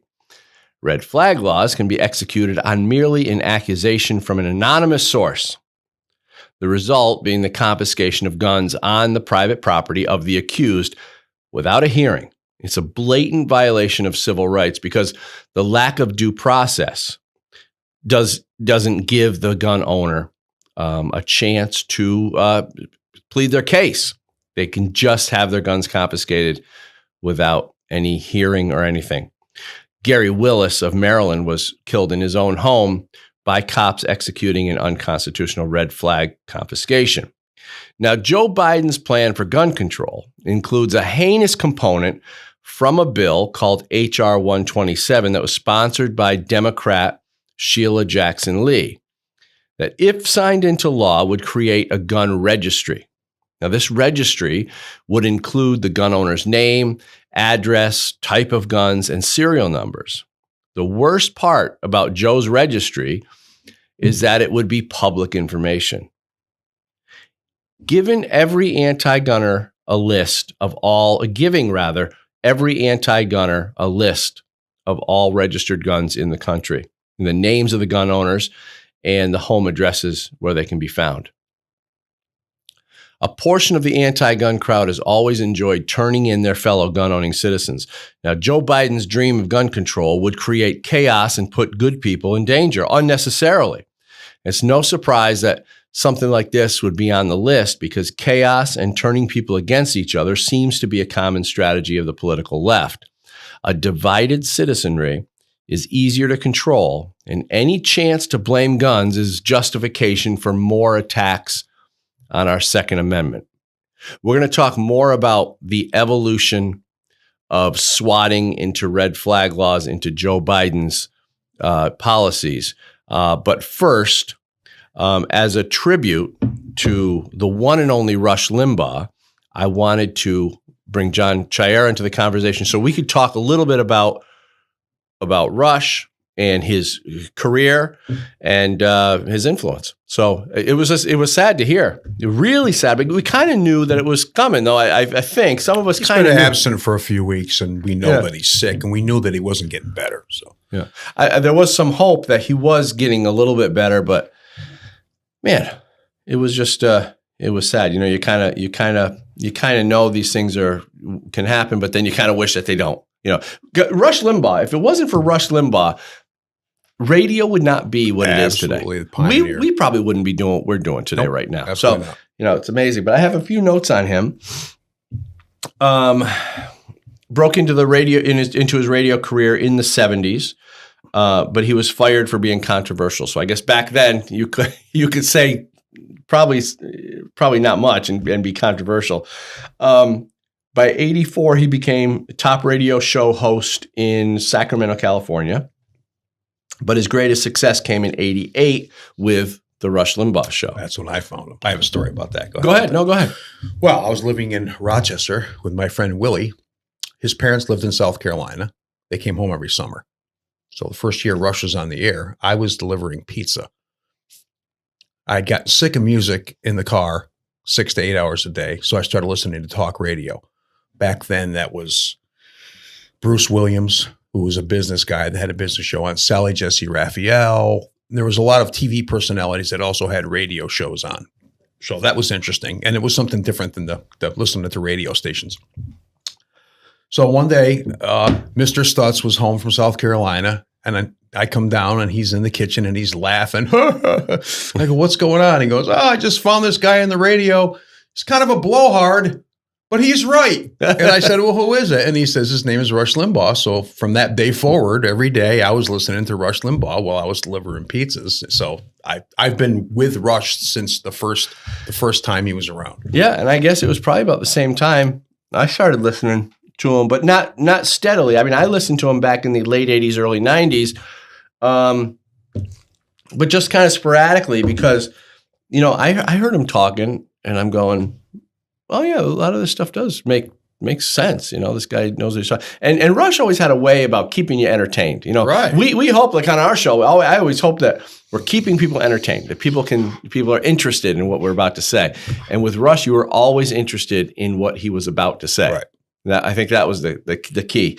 It says he was on for more than 3 decades. Okay. He was born Rush Hudson Limbaugh III, January 12th, 51, in Missouri. And his grandfather, Rush Hudson Limbaugh, served as, this was interesting, I just found this out today, just reading about Rush, and this is something I never knew. Mm-hmm. His grandfather was served as a U.S. ambassador to India under President Eisenhower. Cool. Isn't that that's kind of cool? And his uncle served as a federal judge during Ronald Reagan's presidency. Again, it's cool. And, he's got, and one of his quotes here, Rush Limbaugh said, "It's my job, it's my life, it's my career, it's my passion." And you could just tell when you watch him, it's tough to do that 3 hours a day, every day. We've talked about that, how hard it is to do that. I mean, our show here, it's just, it's tough enough getting our notes together and making sure that stuff is fact checked. And we don't always have it right. So we're always asking Danny Wos Jr., what's going on with this? So he gets that. I don't know how he did. I mean, he must have a huge team and everything, but right. What a fantastic job. And to do that every day for 3 hours, you got to love it. Oh, and it was, he's the one that started everything. He broke the mold and again, he was kind of the person that made it kind of the norm where right-leaning commentary became what was common on the radio. And a lot of people over the years have commented about how, well, it's all one-sided and this and that. But what you just said is important because he was entertaining. Yeah. He wasn't mad. He wasn't angry all the time. You know what I mean? Right. He wasn't using that as a way to get through to people. He got through to people because he knew that he could talk to them and be entertaining and be interested in what he was talking about and be passionate about it and give you different views on things than you might hear somewhere else. And that's how he built his audience, and it's was wildly successful. It's great. Yeah, and you had a lot of big radio guys, come after. When did Howard Stern come on the scene? Do we know? Danny, do we know when Howard Stern started? I'm just curious. I think seems like it was around close to the same time. Yeah, I know I did a Howard Stern for governor live rally at Thatcher Park, and it had to be the early 90s. So that's after he had already left. Maybe not. I don't know. Well, he was on the radio before that, so it had to be late 80s, early 90s. Well, I was listening to Howard late 80s when he was on the air, when he's on the radio. Now he's been on Sirius for a decade now. Long time. Yeah. And but Howard used to, I used to like listening to him. Now he tends to lean a little bit left, and he's a little. I haven't heard him in a long time. Some other friends of mine would know politics more about aren't that. Really. Yeah, I don't really agree. I think he's shifted a little bit. He's a shock jock. Yeah, in the real sense of the word. 85. Okay. So he started before Rush. Well, before Rush did on the national show that we're talking about. But. So Howard probably started. Well, he got big in 85. Oh, okay. That's when he started getting traction. He got big in 85. I don't know if they can hear Danny, but they got big. He started getting big in 85. Yeah, and that's probably when I was listening to him, probably around late 80s. Sure. But if it wasn't for Rush, and you know what? Here's the thing. We always say, in kind of on the conservative side of media, we always say, well, we don't have the mainstream media. The left has all the big media companies. And I guess you could say that's true. But when you look, and you really look at all the media outlets that we have that are conservative leaning, and I'm talking not only radio, because we've got a bunch of hosts. I mean, we got everybody from, I don't even want to leave anybody out, but we've got, well, obviously we had Rush, David Webb. We have, who are some of the other? Mark Levin, Dan Bongino. Yes. And you got Ben all these other Shapiro. shows. Ben Shapiro, Dana Lash. We've got tons, and that's like just scratching the surface because there's tons and tons of radio people. Radio and podcast people. Internet. A lot of them are internet people now. That's how a lot of it is. Yeah. And now with all the new shows coming out, if you go like I like the Pluto app, for instance. So Glenn Beck too. Glenn Beck. He has, and Levin's got a show on Glenn Beck's network, right? The Blaze Network. Glenn Beck, Michael Berry, Sean Hannity. It's unbelievable. Tucker Carlson. It's about how many radio podcast people that we have is just unbelievable on the conservative side. So although we're not in the mainstream, the CNBCs and the CNNs, I think we have a bigger reach. Yeah. Well, there's a lot more outlets anyway. A lot more outlets, and you're getting more variety. Like I hear a lot more variety in right-wing opinions about things than I do in the mainstream media opinions. Yeah. Because people have their own shows and they have their own personality and they get to express them. They're not part of, NBC telling you have to say this, this, and this, So you get a little bit more variety, which it's just more enjoyable. And again, it's more entertaining. That's why, watching the mainstream media is, I don't know. I don't ever get off. I tried watching that town hall thing last night for a few minutes and I'm just like, this isn't interesting, Well, and part of the problem is, and although I've been on shows and I've done shows as a guest and as a commentator or whatever, you get a very short period of time, and you're forced to put your words into talking points because you're going to be on there and they're going to have a question and you've got a very short time to answer it. So you want to get in everything, and it becomes so fabricated.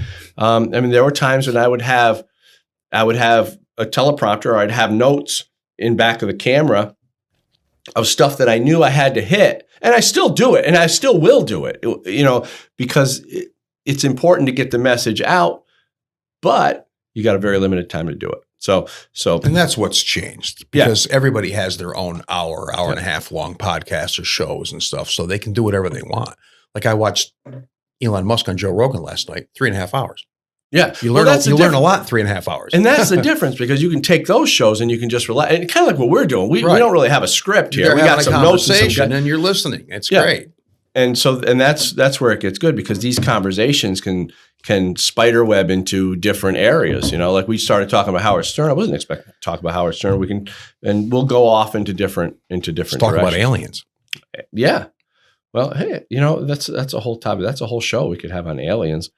It always seemed you were just some kind of crazy nut job if you believed in aliens. But we have life on Earth. Why wouldn't we have life on other planets? I just don't, Who knows? Right? Why would it? What would it matter? I don't know. Well, it would matter if they start coming over here. Yeah, but they won't. So eating our pets. I don't know. If they can come here, they're not going to have to worry. We're not going to be able to do anything about it. We're kind of stuck on that. What do aliens do? They come over and they eat your dogs and cats? I don't know. Have you watched Resident Alien? No. It's a new show. I won't spoil it for you, but there's one scene in that where this alien ends up being stuck on Earth and he has to find food and he goes and he finds a cow. That's all. Does he eat? Oh, okay. No, he doesn't eat the cow. Well, we were talking about, what were we having? We were having steak. We were having some steak. And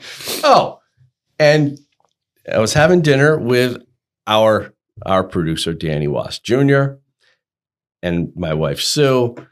and we had steaks, right? The other night, and he likes a steak rare, and so does Sue. Well, not rare, but like medium, right? And where it's a little bit bloody. And what did I say? You said, you're weird. You like I like mine cooked, right? I like it cooked all the way through.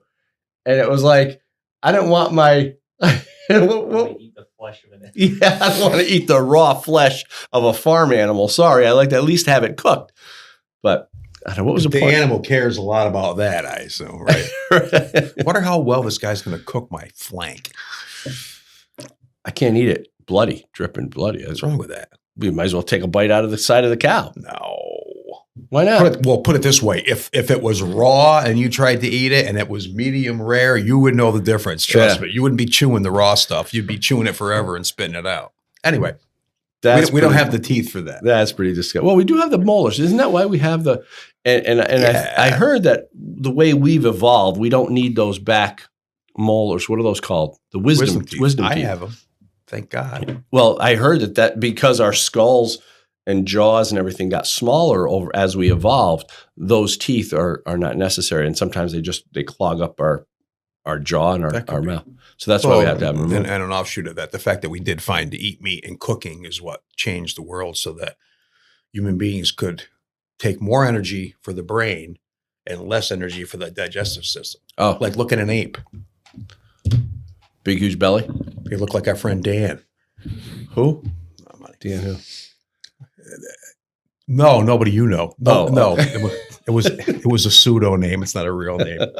But we can get into the biology aspect of all that. So there's a lot of interesting things that are evolutionary that make a lot of sense. When we use pseudonames, we usually take the first letter, the real first letter of the name, but we create a different name just so people know. They try to figure out who we're talking about.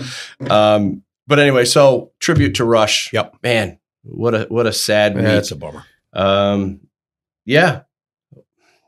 What are we gonna do? There's nothing we can do. So all we can do is appreciate what he's done, and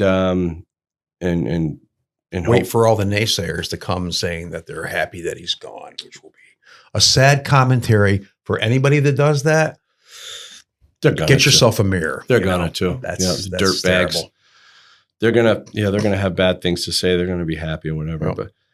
But anyway, we know the truth. We know Rush Limbaugh was a good guy. His intentions were always good. He spoke the truth, and it's just sad to see him. Yep. Sad to see him go. So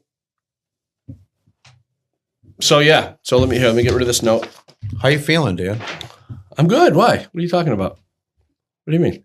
I don't know. What are you talking about? You told me you were sick when I called earlier. So what are you gonna wear? Is this better? Yeah. Well, you dared to do that. So you have a cold, right? Yeah. You think it's a cold? Can a guy have a cold anymore with COVID? Is it possible just to have a cold and everybody just? I told a few people. I said, "Yeah, I'm not feeling well. I got a stuffy nose and a little bit of a headache, sore throat."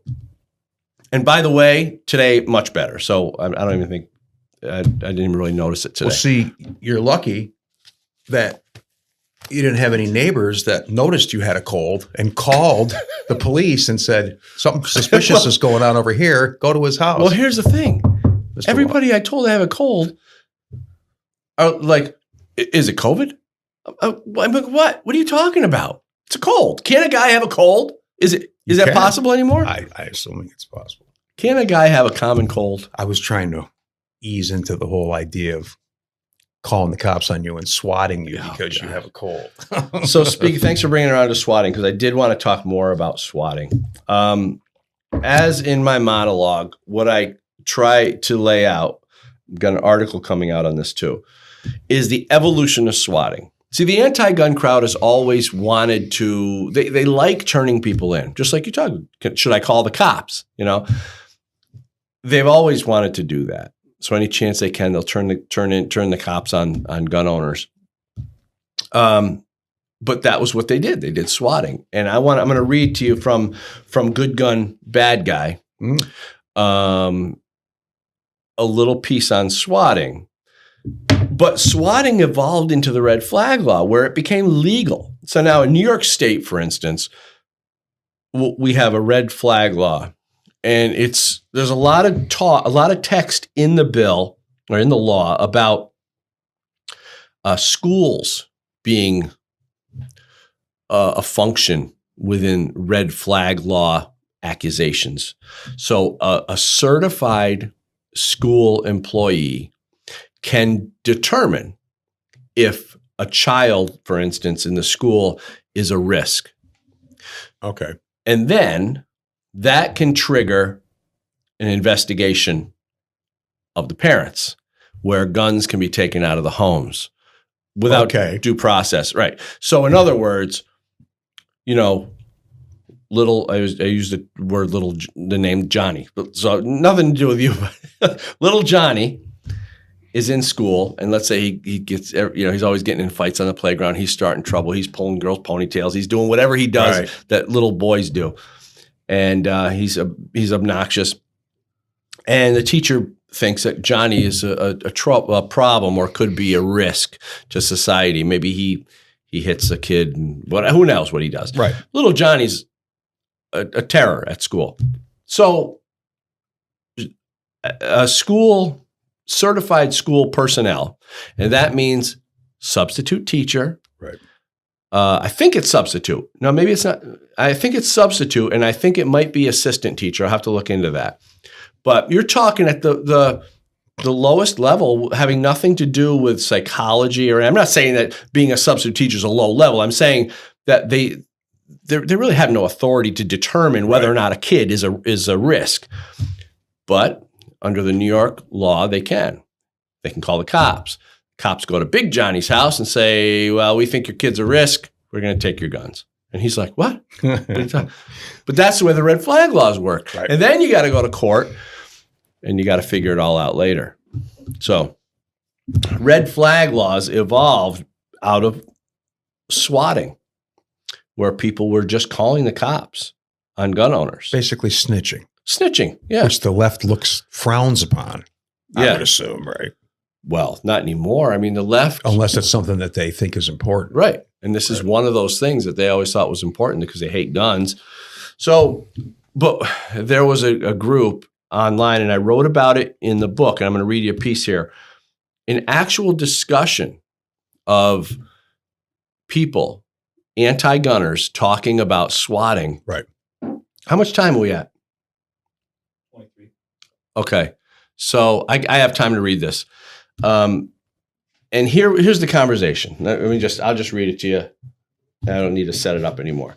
This was by a group called the Coalition to Stop Gun Violence. Now, I don't know if they even exist anymore. I wrote this book a few years back.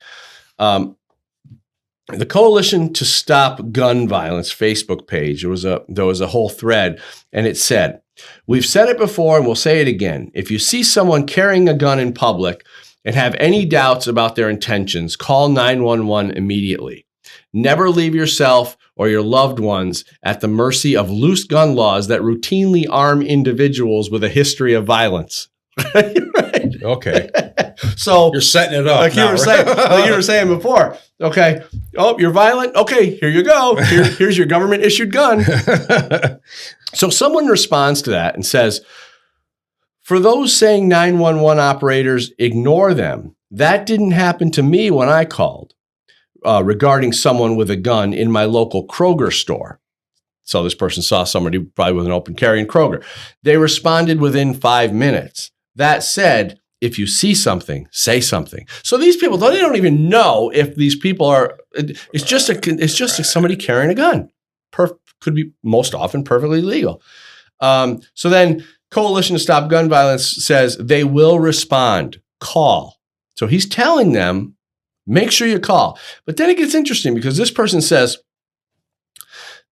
JL said, they tried that in Colorado Springs. 911 operator dismissed the caller due to open carry law. So in other words, it was an open carry law. Right. So she's saying, shut up, stop being a crybaby.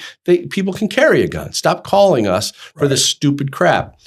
And then somebody else, this Coalition to Stop Gun Violence says, They won't dismiss it next time. That's damn sure. Make the call. So he's encouraging these people to call regardless of whether or not there's an issue, right?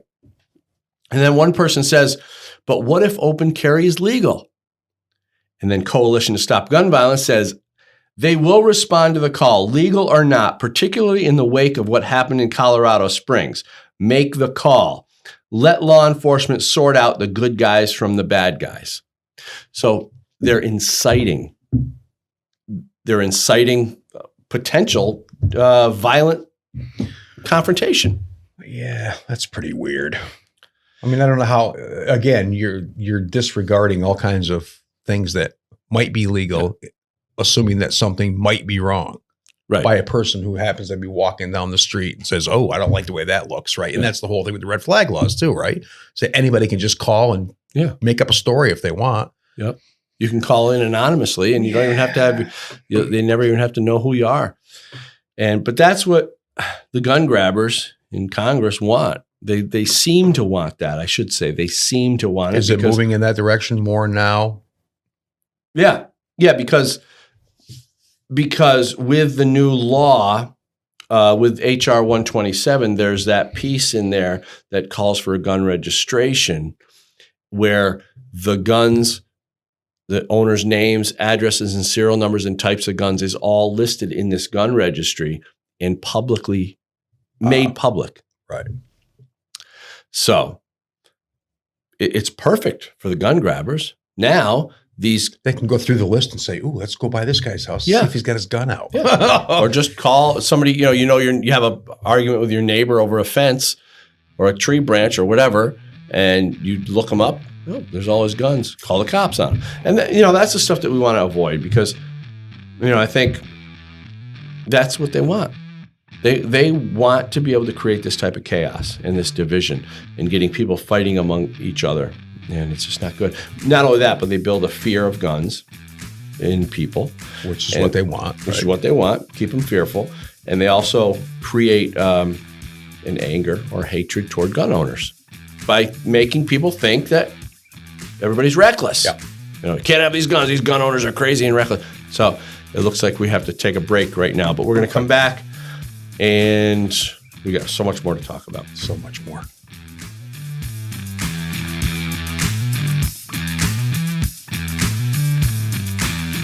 The Second Amendment is a priority at the Loaded Mic. If we don't defend the right to keep and bear arms, there are people who are happy to violate it. The strategies and tactics of the anti-gun crowd and politicians are sinister, and we need to understand those tactics. I wrote the Good Gun, Bad Guy book series as the rule book to their evil game, so we can understand their strategies and motives to defeat them. Understand the mindset of the anti-gunner in book 1. Learn the media strategies behind the gun grab in book 2. And understand the politics behind their mission in book 3. Go to goodgunbadguy.com.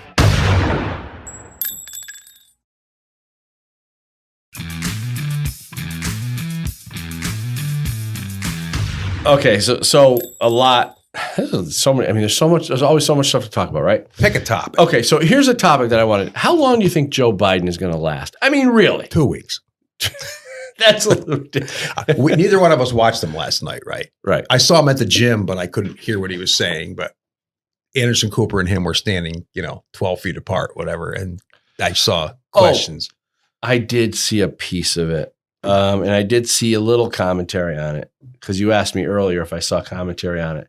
And I guess it was I heard it was a mumble fest. So he was still mumbling and not really being very articulate with his words. I'm not surprised about that. But I mean, I don't think the guy, I can't believe he's in there now. I just can't believe it. If you watch him talk and you watch him kind of shuffle along like a little old man. I don't get it. He does not have the sharpness and the brightness and the just the ability in general to be president. Obviously, I think everybody knows that, and they're just using him Democrats are using him as kind of right. I think there must be some kind of a plan somewhere about how long he's going to be there, what they're going to get him to do, and how he's going to exit, and what's going to happen after that. I'm sure somebody has a whole plan, and we're not privy to it, so we don't know. Yeah. But just again, since he's been elected, I really haven't been paying that much attention. because basically it's not very interesting compared to Trump being around. So it's not like there's news flashes every day. And I think that's part of the plan is they're keeping a low profile, letting him do stuff behind the scenes and not making too much of a public impact. And the difference is it's not him talking. I don't, probably not. I don't think it is. I think, and everything he says is scripted. Right. Whereas Trump would just as soon rip the script up and just, you knew Trump was telling you things and he was telling you, he was making the decisions, making the choices and telling you firsthand what's going to happen, what he's doing and all this stuff. Biden, you have no idea who's behind the scenes creating this nonsense. Big difference. Yeah. We know that they've done how many executive orders? 50 executive orders already. How can you do that? This isn't a freaking monarchy. Right. Well, and that's another issue actually worth mentioning that I brought up to somebody, one of my right-wing friends on social media, who put up a quote about Biden talking about the executive orders. And then they said, the video's right here. And I watched the video and he said only a dictator does that. No, he didn't say that. What did he say? He didn't say what the quote was. He said in many instances there are some things that you can do with executive orders and some things that you have to get the votes for. Right. That's how it works. But he didn't say all the quotes you see flying around are not quotes. He did not say that. Just to play fair, you know what I mean? Sure, yeah. I don't want to put words in his mouth. But that's the whole kind of a thing is that maybe while we're talking, Danny can get that get the speech. Biden's executive order quote. Yeah, well, I thought I could have sworn I saw two videos of him. One saying, well, we'll see. He said what he said, but the quote that was in the post wasn't what he said in the video. It was a different. He said something different in the video, and it was distinctly different because I noticed it because I was looking for it specifically. So again, kind of like the fine people thing. You know what I mean? You got to watch the whole thing and get the context. Otherwise, Well, I always thought executive orders were for emergency situations where the safety of our country was at risk. The president can come in and say, "I'm making an executive order here. We have to go to war. We have to do this. We have to do that." But for executive orders for everything, opening the border, he wants to do executive orders on gun restrictions.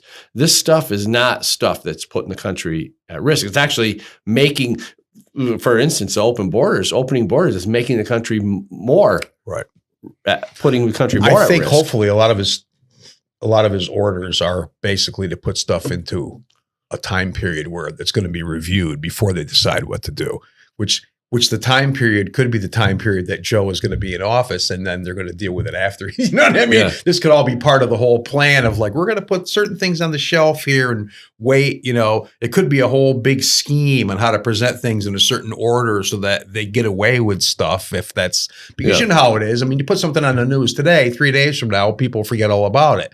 So if you can control the order in which things come at you, I think that somebody out there is probably smart enough to figure that out. There's somebody behind all this, I think, that's very good at certain things that we don't know who it is and we don't know how it's going to work. So there's probably stuff coming that will hopefully not surprise us too much. But well, and I also heard that all these executive orders that the Democrats are putting in place right now are going to be in place until they go through the process of being thrown out. That could very well be. And so in the meantime, they will start setting some sort of precedence with these executive orders in place, setting the table, so to speak. I don't know how they're going to deal with the border situation, though. I mean, I don't see any logical way you can say we're going to let people in when they're not letting people fly from state to state in half the country. You know what I mean? How are you just going to let people from another country from multiple other countries walk across the border? Because it suits the Democrats and puts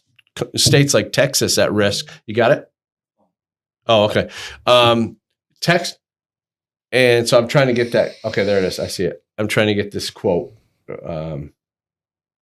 Okay, so he said, quote, "You can't legislate by executive order unless you're a dictator, but context includes but I got to get the votes." Right. What does that mean? He means you have to get the votes. You can't just order stuff to happen in certain areas. In some areas you can. Like you say, if you're going to go to war and you have to do it tonight, you're going to do it. But again, and I don't trust him anyway on what he's saying. What I'm saying is that just to give him the benefit of the doubt that he's not really, over the top on saying what about the things he's talking about. And you know what about the Keystone Pipeline? This is disturbing. It's really disturbing because we don't. It's easy for us to just talk about it. Oh, the Keystone Pipeline and going to put people out of work, but we don't really feel that. These people were raising families on those jobs, and there are people. What are they going to do out there? And retrain to be coders, learn how to code. And that, that's insulting. It's insulting. God, you're 55 and working here for 20 years, and your pension's coming up in 5 years. You got to go out and learn how to code. Learn how to code. You get unemployment for a while. He doesn't even know what coding means. He admitted that. I think the one piece I saw last night was talking about how his grandkids know how to use technology way better than him and stuff. And I'm like, I get it, And on top of that, he wants to raise the minimum wage to $15 an hour, which is going to affect the economy. Inflation's going to go up. Businesses are going to. We talked about this last week, and it's a little more insight into that again. And this is from the small business perspective. It's really screwed up. They've already been throttled for the last year. Now they're trying to make up stuff, and if they force this minimum wage, all your expenses as a small business person go up, right? All your insurances, workman's comp, everything goes up. Your productivity doesn't go up. Your product doesn't change. So you just have to raise prices. Right. So it's not like, they're the owners of these businesses are being, greedy, like, I have to suck all the money out of my customers that I can, whatever. But if your business expenses go up, they go up and you have to absorb that. So if especially at the end during a pandemic, who's prepared to do that?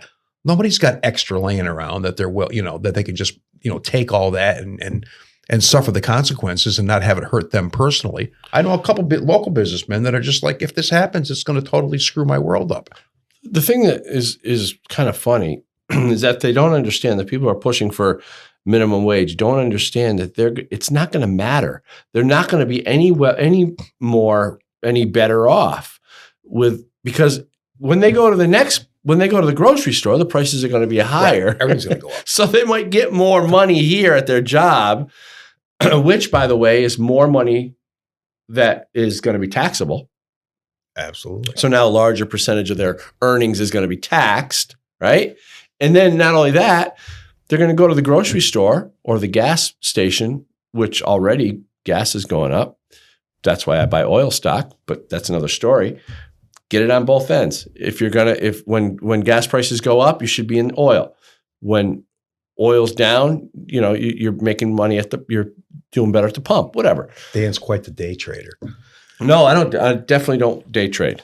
That's back dangerous. To the point about the prices going up, and the people that hurts the most are the people that are already working, making $16 an hour. Oh, right. They're not going to get a $4 an hour raise. Right. So they have to pay the higher prices. I had somebody stating yesterday on a post about, well, eventually this will all catch up and it'll all be the same. I go, is the person eating in this period of time where we're all catching up? What's going to happen then? Like if your fuel prices go up 20% until you can get to the point where maybe you're going to raise your prices and then everybody's going to be involved and the whole thing's going to go up. Who suffers during that period of time? It's always either the worker who's already been there all this time and has paid his dues and earned, whatever kind of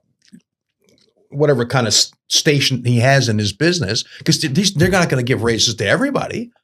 Your business couldn't afford to give everybody all along the way a raise because you got to give the lowest guys a raise. Right. So it only helps certain people, and it doesn't really help because it has all these other effects that are all going to result in higher prices for everyone. Well, you said something interesting. The guy who's making $16 an hour, he's now got his lifestyle, living at this particular lifestyle, and everything for him is going up.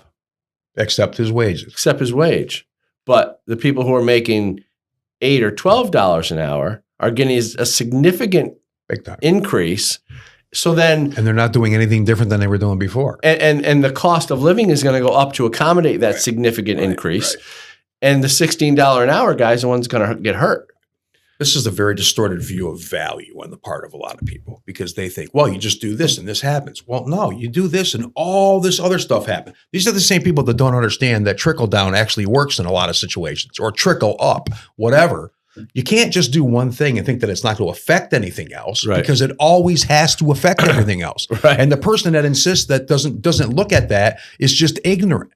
They're not smart and enlightened and compassionate and empathetic. They just don't know how things work. And I don't know, you tell people that and they get all upset, and I'm, Well, it's usually the knuckleheads with their signs in the streets that are demanding $15 an hour. They're the ones, and they don't seem to have a sense of all the stuff that's going to happen, like what you're talking about, all the effects of doing this. They don't really, maybe they just don't see it. They don't understand it, or they don't want to see it.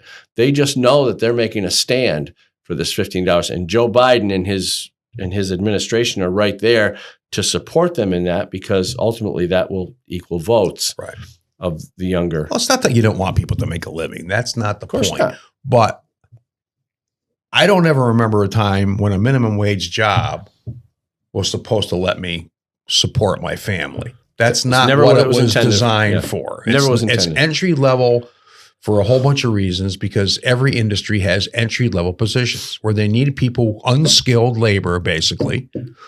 And then they train on the job, and then they learn. And if they find that they care about that thing, then they move up in that company, or they go to a different field and find something that they like. Or if they really care about it, they become an entrepreneur and form their own company. That's how all this works. But if you look at that with a spotlight and say, well, look at that, that's not right. Compared to what? You have no context whatsoever. That's why we made the joke last week. We talked about this same topic, and we made the joke that how do you expect me to raise a family of 5 on $12 an hour, whatever it was? I don't. Exactly. Where did you get that idea from? Right. Well, because they call it a living wage. Oh, it's stupid. It's so misleading. It's part of the terminology is very important, right? The media and the people who are pushing for minimum wage hikes, politicians, they use the talking points. Living wage. You deserve, John, you deserve a living wage. Well, I do, but you shouldn't have to, you shouldn't be forced to try raising your family on less than $15 an hour. And people believe that. They go, yeah, that's right. I'm entitled to that. I demand it, right? They should be incentivizing living skills as opposed to living wage. Like, learn how to do something. Yeah. See, for me, I can't do my job because of New York State laws and stuff. So it's really frustrating for me because I have skills and I can't use them. But this is the kind of thing people will say, well, go get a job over here doing this. Really?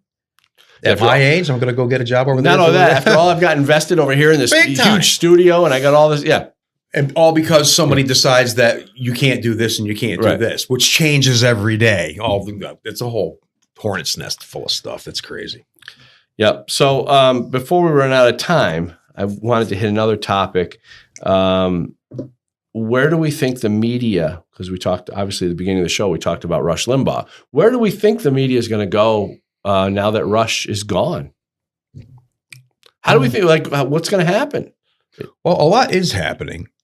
And again, for people that don't look on the internet for information, maybe they don't know, but there's all kinds of things out there that are happening. There's all kinds of platforms coming up for different people. By the way, Parler's back on. Parler's back on. Again, they told me my email was invalid yesterday, but I'm sure I can figure that out. And next week, they're going to start accepting new people. Okay. I'm sure they can't do it. Keep up, right? But there's all kinds, and there's all kinds of people. The thing of it is that if we could get people to focus on ideas and how to expand their view of different things and learn about new things, it would be great. The hard part of it is the mainstream media has totally conditioned people over the last 4 years, especially, to concentrate on hating a person. That's the first thing that comes up. It's all about getting rid of this person or getting this person in, and that's part of the process, and that's what elections are for and things like that. But that doesn't really give anybody any insight into any bigger question. Well, the same thing with the unemployment thing. There's a lot of people that are talking about it that don't seem to understand anything about it. And unemployment or minimum wage? Unemployment, minimum wage, same thing. Well, all that kinds of thing. Anybody who doesn't run a business doesn't understand all the backside of what's going on. And it's the same kind of thing with politics, is that anybody who doesn't look for the ideas about things and only look at the people and listen to what they're told about the people are seeing a very shallow view of all this stuff. And it's, how hard is it to talk somebody out of that? They're convinced, well, this is the problem. You're part. And if that's not the problem, if you agree with this person, then you're part of the problem. So 74 million people all have blood on their hands because Trump didn't stop that riot at the Capitol on January 6th. And I'm just like, what do? It's like you're getting punched from all directions and you don't even know what's going on. You got to laugh at them because they're ridiculous. It's totally ridiculous. And I think that's what they hate the most, is when you laugh at them. Because you have to dismiss it, right? This is the new thing, is that people say, well, what about this, this, and this? And I'm just like, that's got nothing to do with me. Yeah. And I've made this argument 10 times in the last 2 days. It's got nothing to do with me or anybody I know. Discussion yesterday about business owners, sucking the last dime out of people, and they're taking advantage of the cheap labor and stuff. And I'm like, who? Where are these people? I don't know one person who runs a business where that's ever even in their mind. Well, same with racism. All these racists and white supremacists all over everywhere. Where are they? I don't know. And they might be somewhere for all I know. But are you a white supremacist? I don't think. I've been told, but I posted a list yesterday of all the different white things that you could be, and I'd probably fit into some of those categories. I don't know. But apparently, or supposedly rather, they're running around rampant everywhere. All Trump supporters are supposedly all this power they have, right? Everybody's got all this control over all this stuff. And I'm like, are you listening to this stuff? Because my friends who are on the right, I made an example yesterday. So say I know 500 people who are on the right, and not one of those people fits the category you're saying that we're all in. Right. Not one. Should we dismiss that? It's technically anecdotal information, right? But they do national surveys with 1,000 people and tell you how the whole country feels. How come if I don't know one person that fits this, and you're telling me that they all are this evil kind of thing, that you're right and my personal experience is totally to be dismissed? You're supposed to believe, right? I'm supposed to believe what you say? Yeah, you're still supposed to, John, you're not supposed to believe what you see with your own eyes. You're supposed to believe what the media tells you. Well, now the media has gotten that to the point where, I'm holding my phone. Half the people in the country would say, well, there's no phone there. You're not holding a phone. Trump said this. Oh, I heard him say it with my own ears. Well, here's the transcript. Oh, I heard him with my own ears. That's what you heard wrong. Yeah. Yeah, it's unbelievable. It's frustrating. But it's interesting, though, how a certain portion of our society falls right into it and goes right along with it very easy. Some people are very easy to manipulate. Well, they've been trained, because the media knows how to trigger all these simple devices in our minds that make us feel familiar. You get consensus, everybody agrees. It's really easy to sit here and say, we're all together now. We're all happy. We all know what's going on. And you try to break that bubble, and that's where the resistance comes in. And that's what we're trying to do on a lot of this stuff. It's just like, just pop your head out and look around a little bit. Because when you break the bubble and you reveal to them that they're wrong, see, a lot of them will never admit it. Because they can't. Because if you admit, like I know, like for instance, in the gun conversation, I came from a kind of an anti-gun stance at one point, and it was a real shocker for me to take the other position but I had to. One thing I had to do is I had to be honest with myself first and foremost, and I was, and I said, as difficult as this feels, bad as it feels, and as bad as it, as much as I take it on myself as a character flaw, I have to take this on and admit the truth. And that's when I decided that guns are a necessary thing.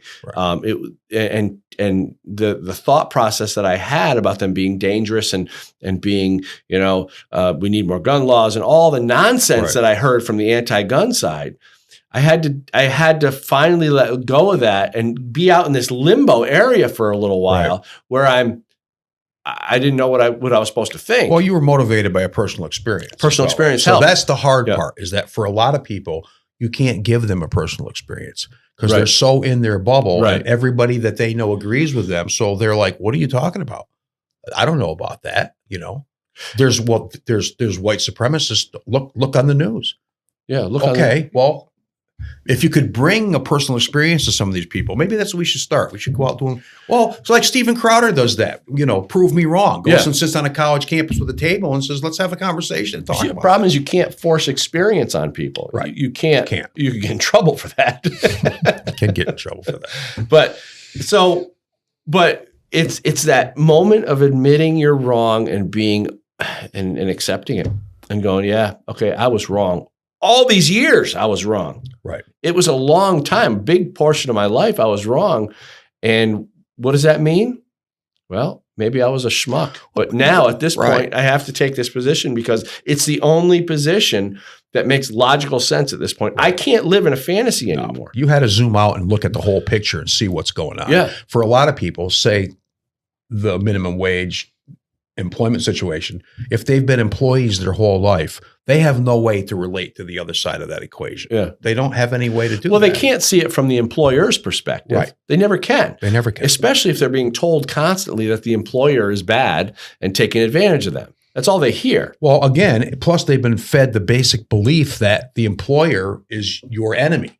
Yeah. And he's here to take advantage of you. Right. Which, again, I don't see any business plans that say, ooh, right. Number 3, taking advantage of employees and suck every dime out of customers. That's what we're going to do.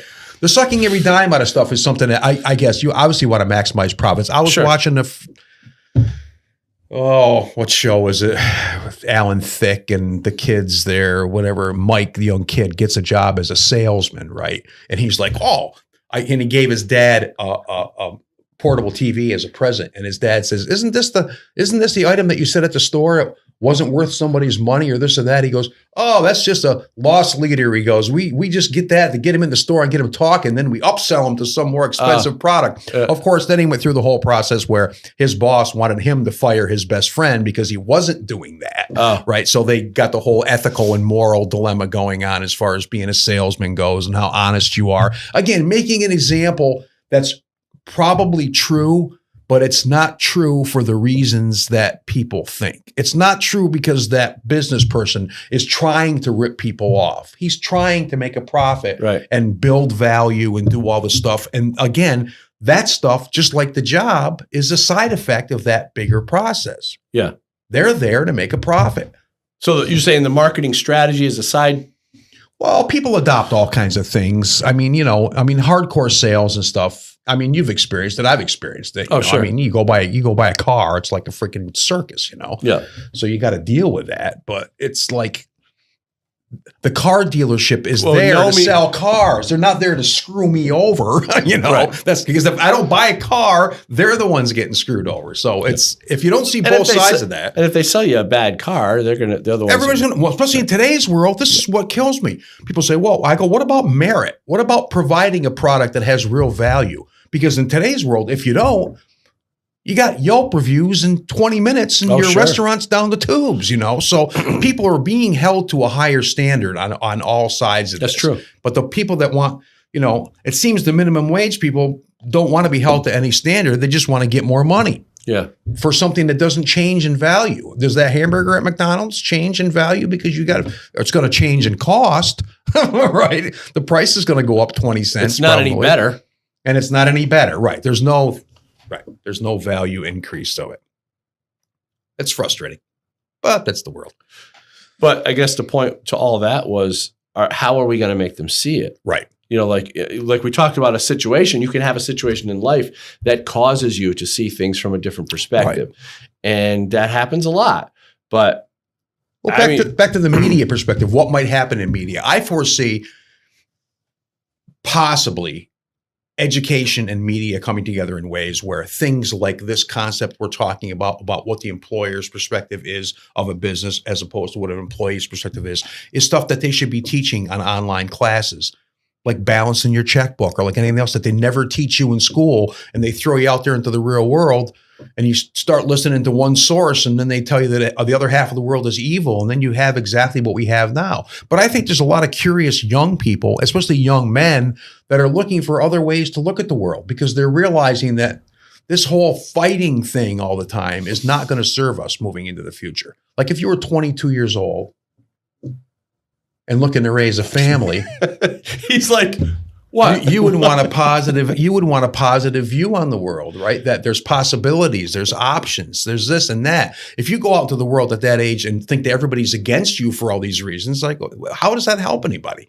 It's a bad model, that's all. And I think that that's got to shift, and hopefully media will shift more in that direction. Speaking of our 22-year-old technological wizard who's in the studio right now, when are we going to get him on camera? I think maybe he should. I think we should just make a little bobblehead for him and sit here. Here he comes. He talks. Hello. There he is. Hi. That's Danny Wos Jr., by the way. And he's the one who does everything, all the technical stuff. So just, but we're going to, I think what would be interesting is if we get a third camera soon on him to start getting him in the conversation, because he's got a lot to add because of his age. Absolutely. Well, that's the perspective that's useful. Yeah. Quarter Irish Danny, what do you think? What do we got? Quarter Italian Danny. That'll be good. That's it. There it is. Quarter Italian Danny. Well, so I think we hit it all for today. We don't have enough time. There's so much more I wanted to hit on, but we don't have enough time. So I think hopefully media, I think it's going to be a changing period for media for a lot of reasons. So hopefully it turns into something. I mean, I find all kinds of interesting things that I didn't know existed a year ago. Yeah, so absolutely. If people are curious, the hard part is getting people curious, I think. Maybe Not only that's that, more but important. Conservatives are seeking stuff out like crazy. Right. Conservatives will be seeking stuff out, and there'll be more shows like this. Obviously not as good as this show, but there will be more shows. And there's going to be a lot more stuff coming up. So I think what's going to happen is the mainstream media is going to start getting drowned out by thousands of smaller, but more substantive, hopefully, programming. So on that note, we'll do it again next time. All right. Thanks so much for watching The Loaded Mic on YouTube, Rumble, Simul TV, and Right America Media. You can also catch the podcast on Apple Podcasts, Spotify, Anchor, whatever your favorite podcast app is, we're there. I'm Dan Wos, and the Second Amendment is not a privilege, it's your right.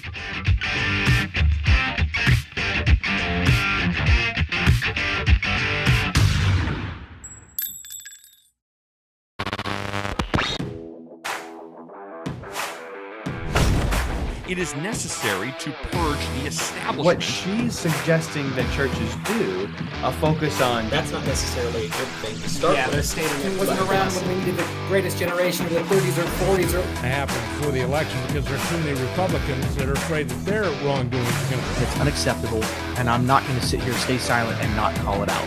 I'm calling out their lies. With rules for Thanksgiving. Who the hell is he to tell us what we're supposed to do? Do they think that we are so stupid that we will not notice